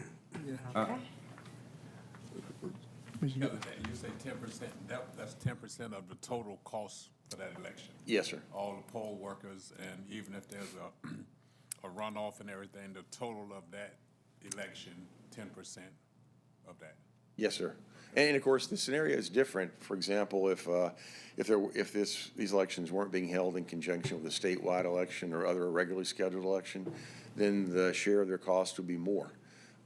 You know, and encourages cities also to schedule their elections if they can. If there's a special election to fill a vacancy, for example, to schedule it in conjunction with other elections to economize and save costs both for us and for them. That's early voting? Everything. But for example, if we had a city election and there was no other election scheduled, then under the new business model, that city would bear 100% of the cost. Also, if there are no other statewide or other elections being held, and for example, you had more than one city participate, then those cities would still be responsible for 100% of the cost, but it would be in proportion to their populations in relation to one another. So if you had one city that had population twice as much as the other city that was participating, that city would pay, you know, 2/3 of the cost. So again, the model which is applied depends on when the election is held and if other elections are being held in conjunction with the municipal election. But it's very equitable and fair in the judgment of the Board of Elections, and probably long overdue, because I think the county has absorbed all these costs traditionally. And of course, as you remember from our discussion with the Board of Education, you absorb most of those costs historically too, which in the future, the Board of Education will bear. So the June election, that'll be on us? Yes. Yeah. That was because of the state. They decided with the Public Service Commissioner, we had an issue in 2020, whereas they had an actual candidate that decided that it was an issue when they tried to take her off of the actual election. So that caused litigation. So the state decided that they wanted us to have the election in June and a primary. So you have an actual primary and then the general election in November. Yeah. Kelly, legally, how's that written? That's just in the state constitution that you will, Yes. counties will Yes. conduct? It was a House bill. Yeah. And of course, election dates are set by statute. You didn't say the money came with that. No. We all asked. Matter of fact, they're not even in our district. So, you know, Yeah. I was hoping that we didn't even have to be a part of it. And you but have to they open all said the it was polls just like it's Yes, any sir. other? Early voting? Early and voting, starting May 27th, Security and, Everything. everything. Meals. It would be nice if we had the discretion to consolidate elections, Yeah. but we don't. We don't. So, We can't even close the early voting. If the early voting locations, we have to open them. We have no Ron, I know choice you in don't have a that. crystal ball, but did you work in the cost of the June election into your last year's budget? No, we did not, because that was not in our Yeah? purview. Nowhere near it. Yeah. Neither was the March East Plus. So the general fund commissioners is Well, paying, I've already worked on that. paying, yeah. Already talking about it, because the thing is, the majority of the fees come from our payroll. Yeah. And that's where we came with the totals that we had with the East Plus. It was the majority of payroll is what caused the payroll insecurity. Yeah. That caused the influx of the 85,000. Okay. And, But at least under the new model, when you have two city elections being held in conjunction with it, offset. you recover 20% of your costs you Correct. wouldn't have otherwise recovered in the past. Yeah. So. Correct. And Mr. Chair, that's a question I was gonna have, because I know sometimes the smaller municipalities, the candidates might not have opposition. 'Cause I know that happened with Gum Branch. Flemington too, one time. Nobody was It opposed. happened, Right. the last time Flemington and Midway had an election, City of Midway did not have any opposition. Right. So Flemington had to take the brunt of all costs. Right, so hypothetically speaking, if that happens again, will we still get the 10% from them or the 20%? 100%. How would that work? If it's just their get 100%. specific municipality, they will pay the full cost. Yeah, if it's just them. But yes, if it's held in Which 10% conjunction is- with. yes. But if it's held in conjunction think- with another election, other than a municipal election, then it would be 10%. Even if all of them are unopposed? If it's unopposed, we won't have it Yeah, it won't because be- you won't be would an deem them to have voted Right. for themselves. And that's what I'm saying, so we won't collect? If Okay. they're not opposed, no. Right. There'd be no election. And Ms. Walter, you've had some conversation also with Flemington and, Yes, we just recently, when we had this conversation with letting them know going forward, this is how our intergovernmental agreements are going to be. They didn't seem like they had any issues with it. It looks like it's less than what they would normally pay because Flemington last time paid over the whole $18,000. thing, okay. Okay, so it's, So, so it's- Mr. Chairman, go ahead. are we letting, I know this is just between these two cities, but did we let the other cities know? That will be that- forthcoming. That will be forthcoming. It's gonna, Okay. it's gonna apply to everybody. Okay, Yes. all right, as long as we let them know. Oh, yes. Thank you. All right, so That we is renew the the plan. agreement with the 10% shared costs. Correct. Okay, Chair and Taylor motion. So move. Second, Any Mr. Chair. any further discussion? Everybody good? All in favor, show of hands. All righty. Thank you. You can Thank you. take a road trip. All right. Okay. Contract for Arrowwood? You got a little peppy step. Mr. Chair and Board of Commissioners, Mr. Larry Miles presented this contract. Him and Mr. Brown had a good relationship over the years, and so he said, Mr. Brown leaving, so I need to make sure I have something in place that we can have a contract. Mr. Miles provide all the engineering services for the city in terms of the landfill, and he works in conjunction with Trent when it comes to environmental issues. So the funds that we pay for him come out of our solid waste fund. So that's how he's funded. No changes, just the name? Right. So from one Joseph to another Joseph? All right, Chair and Taylor motion. Go ahead. I was gonna ask the question. Go ahead. Well, I mean, he still actually Yeah, doing you- I this. can still ask, that's why we. Okay, well, somebody give me a motion. Second. So move. Okay, all right, now, discussion. How long do we have to maintain it? You be long gone. Oh, the Long- landfill, Yeah. basically to eternity. With all the state regulations, yeah, they want you to monitor them, and that's part of what the services that Mr. Miles did for us in terms of the methane monitoring, the water monitoring, the whole 9 yards. Has the level gone down any, or? I would have to refer to the former administrator on that one. Gone down?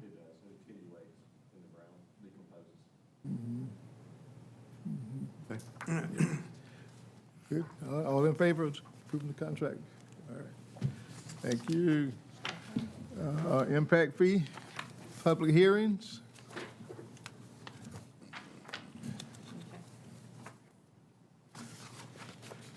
So, Mr. Chair, as part of our impact fee process, we have to have, you guys have to hear about the capital improvement element. And this is Ms. Paige Hadley, who's a part of Bill Ross and Associates. She's been working very closely with us. Mr. Brown and I have had a number of discussions with her about the different facilities that we're going to be recommending to have impact fees on. And the process is very methodical. You have in your possession a 87-page document, I believe, but she's going to do it in short form tonight. And this is a required public hearing, so we recommend that you guys Entertain a motion to go into public hearing? So moved. Second. All in favor, show of hands. Now in public hearing. I just want to say, but as another lead-in, maybe should let you present. The county is a little late getting in the game of impact fees. Other municipalities in Liberty County already has and have had impact fees. So quite honestly, we're playing catch-up with this. So with that, I'll let you go ahead. Thank you, sir. And as mentioned, I'm Paige Hatley, and this relates to a key milestone in the county's examination of impact fees and consideration of a program that would allow collection of a one-time fee from new development to help pay for future public facilities that are needed by new growth. Specifically, I just have a few slides that are intended to be sort of an introduction to the public hearing and also provide a general overview as to the status of the impact fee study. But specifically tonight, we're required to have a public hearing with regard to the draft capital improvements element, or CIE. The CIE is a project-based document. It doesn't discuss or touch on or calculate prospective fees themselves, but it is a document that is required of all communities that wish to impose development impact fees. Technically, if adopted, it would become part of your comprehensive plan. It would be, in essence, a standalone agenda or appendix to your comp plan, and that is mandated by the Georgia Department of Community Affairs. Liberty County's draft CIE, the county chose to look at certain public facility categories that impact fees could potentially be used to help pay for. So that is parks, roads, and then anything, all of the subcategories or subcategories of public safety. So sheriff, EMS, fire, EMA, E911. As mentioned, the CIE is a state requirement. The process for developing it, what it contains, what it addresses, the process for review is all mandated by the Georgia Department of Community Affairs. It looks out 25 years, consistent with the planning horizon of your comprehensive plan update that you're also in the midst of. The comp plan, of course, focuses on future land use policy to 2050, and the CIE component focuses on public facilities and how to pay for those.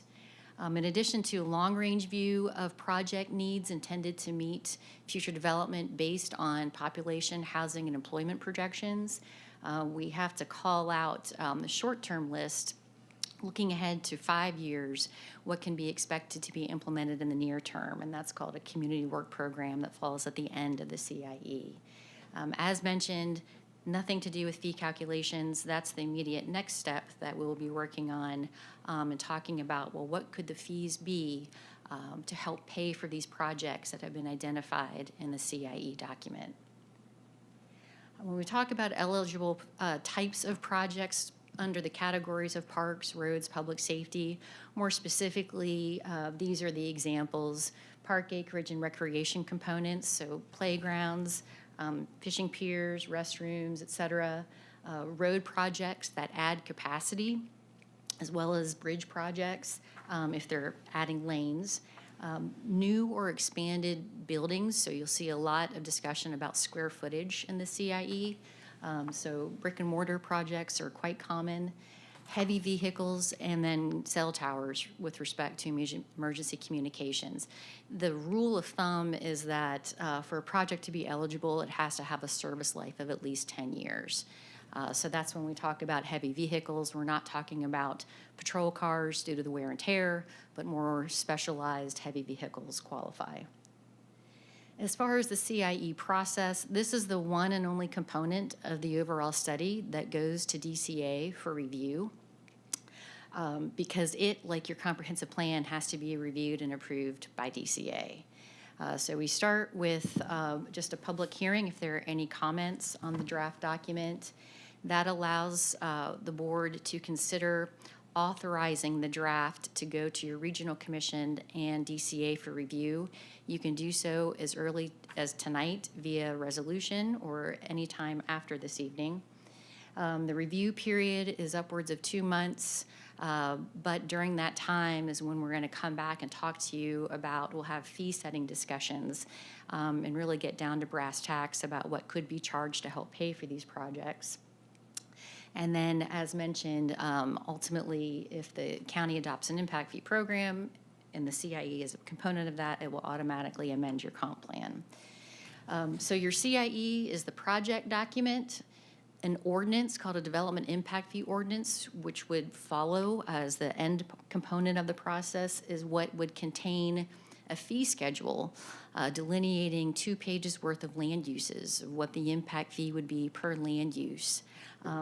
The fee schedule's home is in a comprehensive ordinance. So then adopting the CIE with your projects, adopting your ordinance with the fees to help pay for those projects, together that would get you into the business of collecting impact fees. Looking ahead then overall, as mentioned, we've got this evening, I did not mention that when we get to the ordinance phase where we'll have the fee schedule, that will be preceded by fee setting discussions so that we understand exactly what the board would be comfortable with charging. And then the ordinance requires 2 public hearings. The ordinance/fee schedule requires 2 public hearings before it can be adopted. The CIE, there are no public hearings for adoption. This is it. But the ordinance with fees requires 2 by state law. And then, of course, there's going to have to be staff training. The mechanism for assessing and collecting impact fees is building permits. So Mr. Mosley and I have already been talking about we'll be looking at ensuring that processes are in place or working towards that should the county adopt an impact fee program. So then this is looking to take us through late summer is the hope to get this thing adopted. So, Mr. Moses, this will be additional responsibilities for the Building Inspections Office? Yes, sir. It will be. So they'll have to have training? Yes, sir, and that's what she was talking about. They will have to be trained. And that's going to work with the reorganization that you're? Yes, sir. Okay. Oh, done. Thank you, sorry. So that's the overview as to why we're here this evening and where we are in the overall impact fee study. Okay, yeah. Commissioner, we've discussed this, and like I said, I don't know how, one municipality, I know theirs is public safety. I'm not sure what the other one is for their impact fees, but there are 2 municipalities in the county, maybe 3, Hinesville. Stormwater, yeah, has it too. So we're getting on the bandwagon. But you need to be able to send this to DCA, our draft to DCA? Yes, sir. Yeah. Yes, For their review? Yeah, they have upwards of about 2 months, and then that overall process, if they have any comments, then we can reply, submit it back for them to ultimately approve. So that 2 months includes any review comments needing to be addressed. Okay, all right. Questions? Mr. Chair, I guess I just have a question for us. So how many projects do we have in the hopper right now that will go into effect prior to us putting the impact fees in? Well, it's according to what we, well, the present projects won't qualify. No, sir. Yeah. Right. Yeah, so it'll be those projects that are coming, and then the infrastructure. Yes, sir. Any roads, certain roads and I guess the question I'm asking, are we going to kind of pause major projects for the next 2 months until we put this impact fee, or we just gonna just let? No, sir. No, sir. Because even after this, We still don't miss got- out. It's Never go, mind. it will take quite a while to accumulate funds, so It you'll be, says 2 months, right? yeah, you'll be, We, Well, for a the little city. bit longer than Yeah. that, probably more closer to 4 by the, as far as when staff training is concluded and you're Right. collecting fees. I mean, I guess I'm just looking at it from a point that if I know if I was a developer and I knew that this was coming, I'm going to go ahead and push everything forward. Yeah. I don't know how sure we will. I need to break this down. yeah, you good. But I don't think we have anything right now, though, because the Public Works is, we're getting ready to dedicate it, cut a ribbon on it. Public Works, that won't even affect. The this, 'cause this EMS is our- already, anything, no, we don't have any, So this would be assessed against new residential New. construction, new commercial development. yeah, And as she said, a proportionate not share county projects. Right. Yeah. of those fees would be placed into the Yeah, coffers. we're not gonna pay them. That's what I'm saying. Yeah. I'm saying, so as a developer, and that's the example that I'm trying to give everyone. As a developer, if I knew that we were about to do an impact fee, I'm gonna try to push my project up quicker. And that's, And that's, I Happens. guess what I'm asking. But the other part of that, Mr. Cherry, is that Are we gonna put a for the larger moratorium developments that in are it planning to until come, we- for the larger developments that are planning to come, most of them are operating in communities that have impact fees, your Loves and your other places. big I'm not commercial denying ventures. that. What I'm saying is, okay, I'm Loves. If I know that we're about to put an impact fee, I'm going to try to push my project up before we vote on this, so I don't have to pay the impact fees. So I guess the question I'm asking, until we get this up and running, are we gonna put a moratorium on those projects? Or are we gonna still allow them to be approved? that wouldn't be fair. If they want to move forward, Yeah, they can, yeah. then let them go ahead, but those that You- want to Okay. wait, Yeah, you don't wanna, I won't want them. delay their project just because it's like we're targeting them. Yeah. Yeah. That's what we're doing with impact Yeah. fees. Yeah. No, Yeah. maybe No. if they can get theirs Never mind. Yeah. All right. Yeah, moved up, then they'll do yeah. it. yeah. Those that can, they will. You're right. You're right. You're right. Yeah. All right, There's some may I want to promise you, move I feel like. quick. You understand what I'm saying? I understand. but That I wouldn't is, wanna do a moratorium. may happen, certainly, as far as there being a run on, if you will, if anyone's in a position, if they're far along in their process, to be able to pull I permits. guarantee you they are. yeah. Right. Yeah. And then we're gonna approve it, Yeah. and then that's gonna be money that We lost. we lost, that we could have just waited and put a moratorium on it until we get this in place. This is what we discussed, I everyone. don't agree with that, though. Okay. I think that's targeting, proposed development that in the pipeline. It's just, once it starts, and whomever is in the game at that time, they'll pay Communities do it accordingly. all the time. Yeah. They put moratoriums Yeah. until they. I would just say, I would defer. defer to your attorney with respect to the That's terms fine. or the consideration moratorium, but I understand where you're coming from. I do too. Absolutely. I do too, yeah. All right, so we need to, is there anyone in the public that want to speak to this public hearing, other than us? I need to come up? Yes, sir. If you're going to speak to this, state your name for the matter of record, please, sir. My name is Joseph Cook. I just have, I'm new to the game. Impact fees, how are these calculated? Namely, if somebody wants to bring in a business to the county, you're saying they're going to have to pay to do so. How do you figure how much they're going to owe? Yeah. That's a It's a form. step that's coming up. That's a loaded question. That the answer will be presented in what's called a methodology report. That is basically a longer version of the document with the CIE that takes into account projected growth and what that means in terms of additional project needs. And based on the additional number of housing units and additional number of day-night population, we factor in costs for all of those capital projects, and then ultimately how that ends up being divvied up against future development. There are a lot of nuances. There are revenue credits that have to be applied, projects that are SPLOST projects. We can't be charging new development for the same project. They're paying impact fees and also paying sales taxes. So sometimes the net costs of the projects are actually less in order to comply with state law. And ultimately, with the fee calculations that are arrived at that will be explained in detail in the methodology report component, there is a fee for commercial uses. As I mentioned, 2 pages of uses. Generally for commercial industrial, it's per square foot. And then for residential, it's broken out by dwelling unit with fees that would be paid as building permits are issued for each house, for each future gas station, office space, et cetera. So it's an excellent question, but we don't know what the fees are just yet because we have to calculate what the maximum can be to help pay for the projects.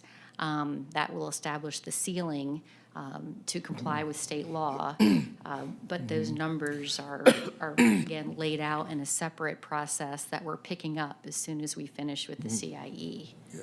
So I apologize, it sounds like a non-answer, but that's another 80-page document. But I think the point you made is well spoken, though. State law helps dictate the maximum, so you can't just arbitrarily charge somebody $1 zillion. Right, and of course, it's tailored to each community, but we don't know what the fee is because it's based on what are the types of projects, how much they cost, and how that's applied against future growth. If you divide it up between fewer people or more, depending on how extensive the growth is, et cetera. I think I can make it easier. If a person's going to put in a business that costs, with the building portion of it, costs $250,000, all right? You're going to employ 4 or 5 people. Is it going to, are we talking 10% or single digits? I have no idea. She can't tell you. I don't have the calculation So at this point. anybody that wants, okay.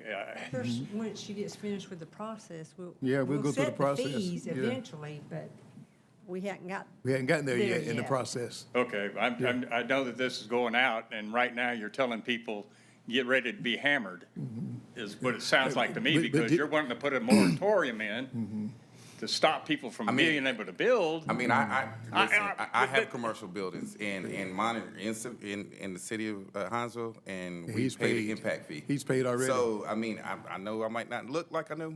But No, Okay, cool. I see what you're saying, but what I'm hearing are 2 different things. Like I said, I'm new to the game. To me, it's me against you. How do I get into this the cheapest way I can to make a living, right? And then you're wanting to charge a fee for this, and you're saying we can hold them up. If you take a look at it, the impact fees, we're not like necessarily getting the money put into the general fund. He doesn't have this. So basically, we're using that money for public safety and everything else. Offset the cost. So the money goes back to the community to make the community safer. Yes. And also your building, the building that you're talking about. We could buy fire trucks with that. Am I right? Yes, sir. Right. So if your building catches on fire, your impact fees that you're paying will go help put it out. Good to go. Thank you. All right, thank you, ma'am. All right, will Chair take a motion to come out of public hearing? So moved, Mr. Second? Second. All in favor? Show of hands. All right, back in the regular session. So she needs our approval to It's a resolution, basically she submits it to the Department of Community Affairs. Y'all would basically approve just a resolution to submit it to the Department of Community Affairs for review. Okay. We need to approve the resolution so we can forward this to DCA. Yes, sir. Chair, entertain a motion. So moved, Mr. Chair. Second? Second. Second for discussion. Just go to DCA, and she says there's a waiting period, 2 months or so. Roughly 2 months. All in favor, show of hands, please. All right. The process just begins, and we'll follow it. Thank you so much for informing us. It's a race time, so. Yeah. Midcoast Airport Design Contract, familiar faces coming before us. Good to see y'all. Good to see you. So it's always Hold on, good. hold on, It's hold on. always good to come see you in person. Uh-oh. Mr. Chair, please state your name. An old man that came in off the street. For the matter of record. Oh, I hope y'all are doing good. I hope your families are good. So, yes, sir. I think you got some stuff before you here. Bill, button's already worn out. So, as you're aware, there's the CIP that was presented to the state last year that you have to submit as part of the airport planning document requires you to do a 5-year CIP. Part of, what we've been working on, you've been working on, partnership been working on for a while, is to expand the lease area at the airport outside of the current 33-acre lease to include about 83 more acres in here off of Stacy Store Road. As part of that, it is in your CIP. Originally, we had hoped that the state would be able to approve full design services for that, to be able to go outside and do the footprint design. Unfortunately, because of some slowdown in federal fund receipt, what they were able to approve was the pre-design services, which is what GDOT is presenting for your consideration tonight on a contract with them. It is 90% money. That is FAA pass-through money, but already in the hands of GDOT. So that is specifically what this task is for, is to be able to go ahead and actually do the pre-design. This is a messy slide, and I'll get you a more clear slide. But basically, it would do the footprint, the pre-design on this footprint area over here, as well as a footprint design on a new entrance road that comes into the airport. Okay? This is a very good detail slide. I'll be real quick with it. This is actually out of the GDOT document, the contract that you have. And basically what you see, the first 3 items are actually part of those pre-designed services. You see the 90% from feds, the 5% from the state, and then there's a 5% match from locals as part of that. The other items, 4, 5, 6, 7, had to be completed last year in advance in order to get to this point to get a GDOT contract. The good news about that is now that the GDOT contract's been issued, they're going to go back and reimburse us, reimburse the partnership for going in and providing those services. So that's the reason the total GDOT contract includes those previously spent items, again, that are reimbursed at 90% federal. That GDOT contract that you're looking at is for $167,109. I think, put a breakdown slide in there? I did not. I put it in a memo from what I remember. Basically, it requires a local match, the GDOT contract would, of $10,445. That is split 3 ways between the partnership. So actual new work is worth $125,000, reimbursement of $17,000, which is what we're getting back from GDOT.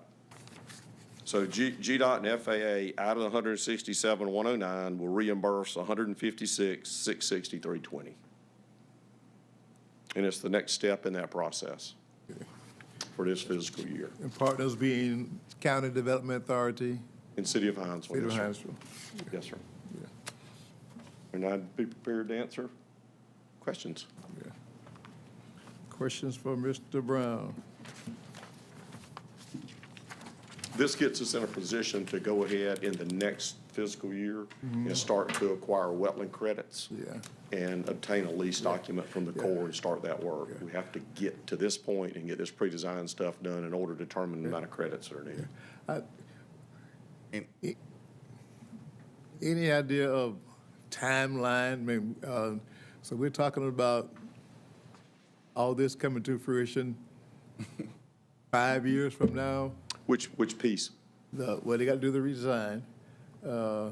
And when the road gets built and all those kind of things. So we're talking access road and all that. When will that potentially come to pass? So if you look at the CIP, and I'll be glad to send that to you, the current CIP that's submitted for GDOT shows actual construction of this in 3 years. 3 years? Infrastructure in 3 years. Yeah. Yes, sir. And you said the Stacy Road, that Stacy Road? Road that runs by the old Stacy's store? It is. In the entrance road, I've got a slide with that, but the entrance road would Where's that basically. subdivision? That's Right here. This is where the subdivision was being cleared, as a matter of fact, when this NEPA study was done. And so the entrance road that's proposed would come in here. Yeah, okay. Basically follows a high landmark in there, but it obviously is some wetlands that have to be offset. Yeah. So we won't have to go on. And that's what I was gonna say, because you were talking about the wetland credits. The state only gives out a certain amount of those credits on a, what is that, on an annual basis? Well, actually, what you'll do You have is, to pay for them and. well, so a couple of options there without, Right. getting real long, but they'll basically determine the amount of wetlands impacted, and then the wetlands that are impacted are graded as ABC wetlands. And so the higher the grade of the wetland, the more credit value you have to buy. You also have an option to go out there and recreate wetlands, although that hadn't been done in several years, or to preserve wetlands. Now, basically, they'll tell you they'd rather you go to a wetland bank and buy them. So on a grade A wetland impact, generally it's a 3-to-1 credit. For every acre you impact, you're gonna buy 3. So again, this is gonna determine those grading of those impacts and presentation to the Corps of how many credits are needed. And by the way, the CIP does include money, in GDOT Aviation is on board with that as purchasing some of those wetland credits. A good bit of those wetland credits, as a matter of fact. Mr. Brown, Ms. Brown, within those red lines, I applaud you or whoever drew them out, because I know that area. You have avoided a lot of wetland area. If you were more to the right of your red line, where that road comes out to that Stacy Store Road, it gets horrible going that direction. Yes, sir. So I applaud y'all. Y'all have got as good as you can get for what I know about that area. And I will, in a subsequent update for you, show you the delineation stuff that's already been done out there. This does include a complete survey as part of this pre-design work that's gonna be done, of that new area too. So, but the NEPA, the environmental protection documents have already been done by Arrowwood, and, that's what got us to this point. We had to get those produced before we could ask for this contract. There'll be very minimal wetland impact in that area right there. Yeah. Commissioner Thrift says that'll be our new way into the airport. It will be eventually your new way in at the airport. I won't complicate it too much to tell you that the funding that we're really looking for to do on the entrance road itself is a different type of funding through a federal aviation program called MAP, Military Airport Appropriation Program.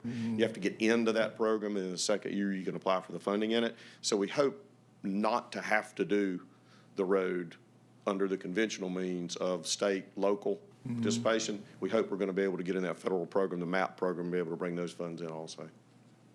Joey, what subdivision is that right to your left? Right? Yeah, there's a resident of Flemington that lives pretty close in here somewhere. I'll let him pick out that name in there. Oh, come to your left. Back over here. Come on over. Oh, over Right here? there. Yeah, what subdivision is that? It's one of RTS's. I don't know the I name. don't know the name of it. Yeah. Well, that is actually one, if you think about it, you come down here, isn't this the church in here? Yes. Yeah. And so it's a subdivision, little bit older subdivision. It was built in here off of, I didn't know that. I didn't know them big water holes back there. Old Savannah, yeah. is it Old Savannah? Is that what it is? Okay, yeah. With Lee Smiley. Lee Smiley knows what there, I believe you're right. Okay. Okay. Yeah, it is for sale. So this is right on the boundary where the red line is at mainly, but you left out some of the wetlands, right? Yes, sir, it is. It is. I mean, of course, this is the Fort Stewart boundary that starts right here and runs on back.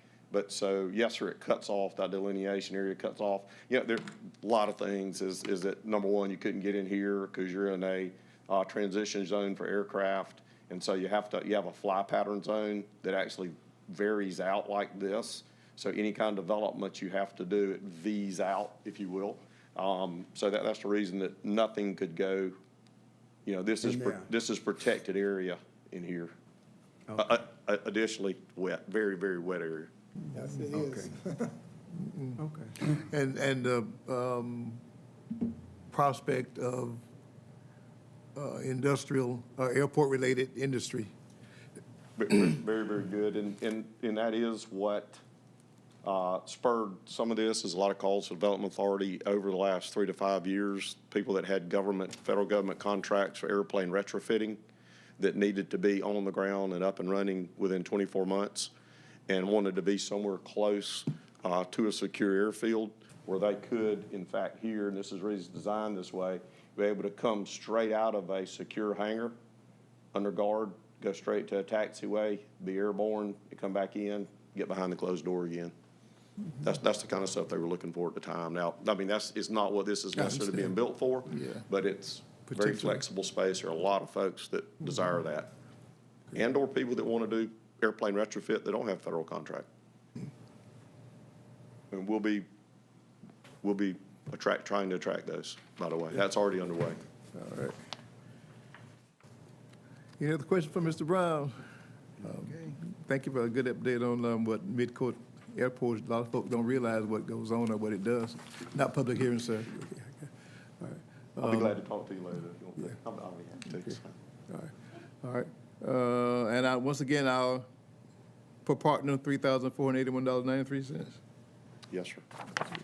This is just a motion to approve the contract with GDOT for these services, and then we've already alerted what those amounts are to the partners to be built in the budget for the airport this year.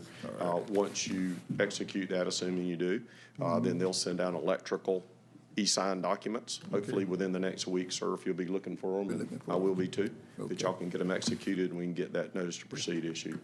Chair, entertain a motion. Second. Any further discussion? All in favor, show of hands, please.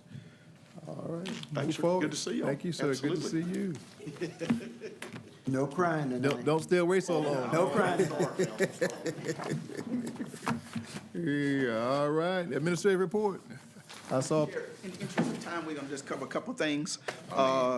First and foremost, I would like to share that we received a $909,000 check from FEMA for reimbursements from Hurricane Helene for Cat A, which is debris removal. And we started paying Tetra Tech and Crowder Golf. All right, sir. So Bob is going to continue to work with the documentation, and hopefully we can get the rest of the money and pay off all our vendors in the process. Want to remind you that on Tuesday, May the 20th, EMA will be conducting our emergency support services for the upcoming hurricane season from 9 to 11 for the emergency support staff. And then at 1:30 here in the council chambers, they'll be working with all the elected officials.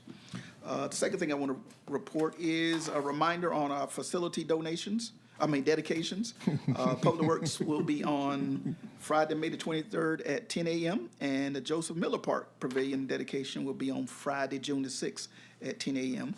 And the last thing I want to report is something that there's been a lot of discussion about, and that is the road going into D.S. Smith and IP. Mr. Keith Torrance, he actually emailed Joey on yesterday, and he wants to start the discussion about the road. So I emailed him back and said I would communicate that to the Board of Commissioners tonight and seek your guidance in terms of how y'all want to start the communication in terms of setting up meetings or et cetera. Well, actually, when I sent I sent what you call a missiles down range yesterday out that way. And that was 1 o'clock, and like I say, I think Mr. Moses received that reply about 4 o'clock yesterday evening. And they was in such a hurry, they put Mr. Brown's name on it. But anyway, we did get their attention. Let's look at some dates and meet. Okay. Yeah. I would have just left it quiet. Let me check some schedule, Mr. Chairman, because I definitely want to be in that meeting. Yeah, that's fine. I No know if and no and. City, Riceboro, County, them, and Development Authority.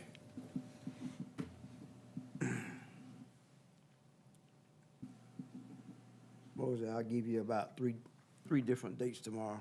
Okay. Okay? Then we can go from there. Got it, sir. Strike the iron while it's hot. And just real quick. Yes, sir. Mr. Mosley. Is this supposed to be on here? Or is this for? I don't know. It's on the back. Oh, that was just, we are hosting some representatives that will be coming down. There will be touring, I think, 3 or 4 cities. And so, yeah, I did put that on the back. And we'll This be. for us? Just general information. Okay. The committee is kind of, they want a select number of people there because of the size. They're gonna meet, they're gonna fly in about 9:30. So are we invited or not? No. No. Right, so that's Just a FYI. Right, you can say all that. FYI. Man, listen, hey, I don't go places where I'm not invited. I guarantee you, I'm not that type of person. No. Yeah, I just wanted to know, right? FYI, sir, FYI. Okay, great, thank you. Okay, Anything else, sir? that's it, sir. Anything else for good of the order, Commissioners? No, sir. Chair, entertain a motion to So adjourn. moved, Chair. Second? Second. All in favor? Show your hands. Thank you all. On Tuesday, we'll conduct the county.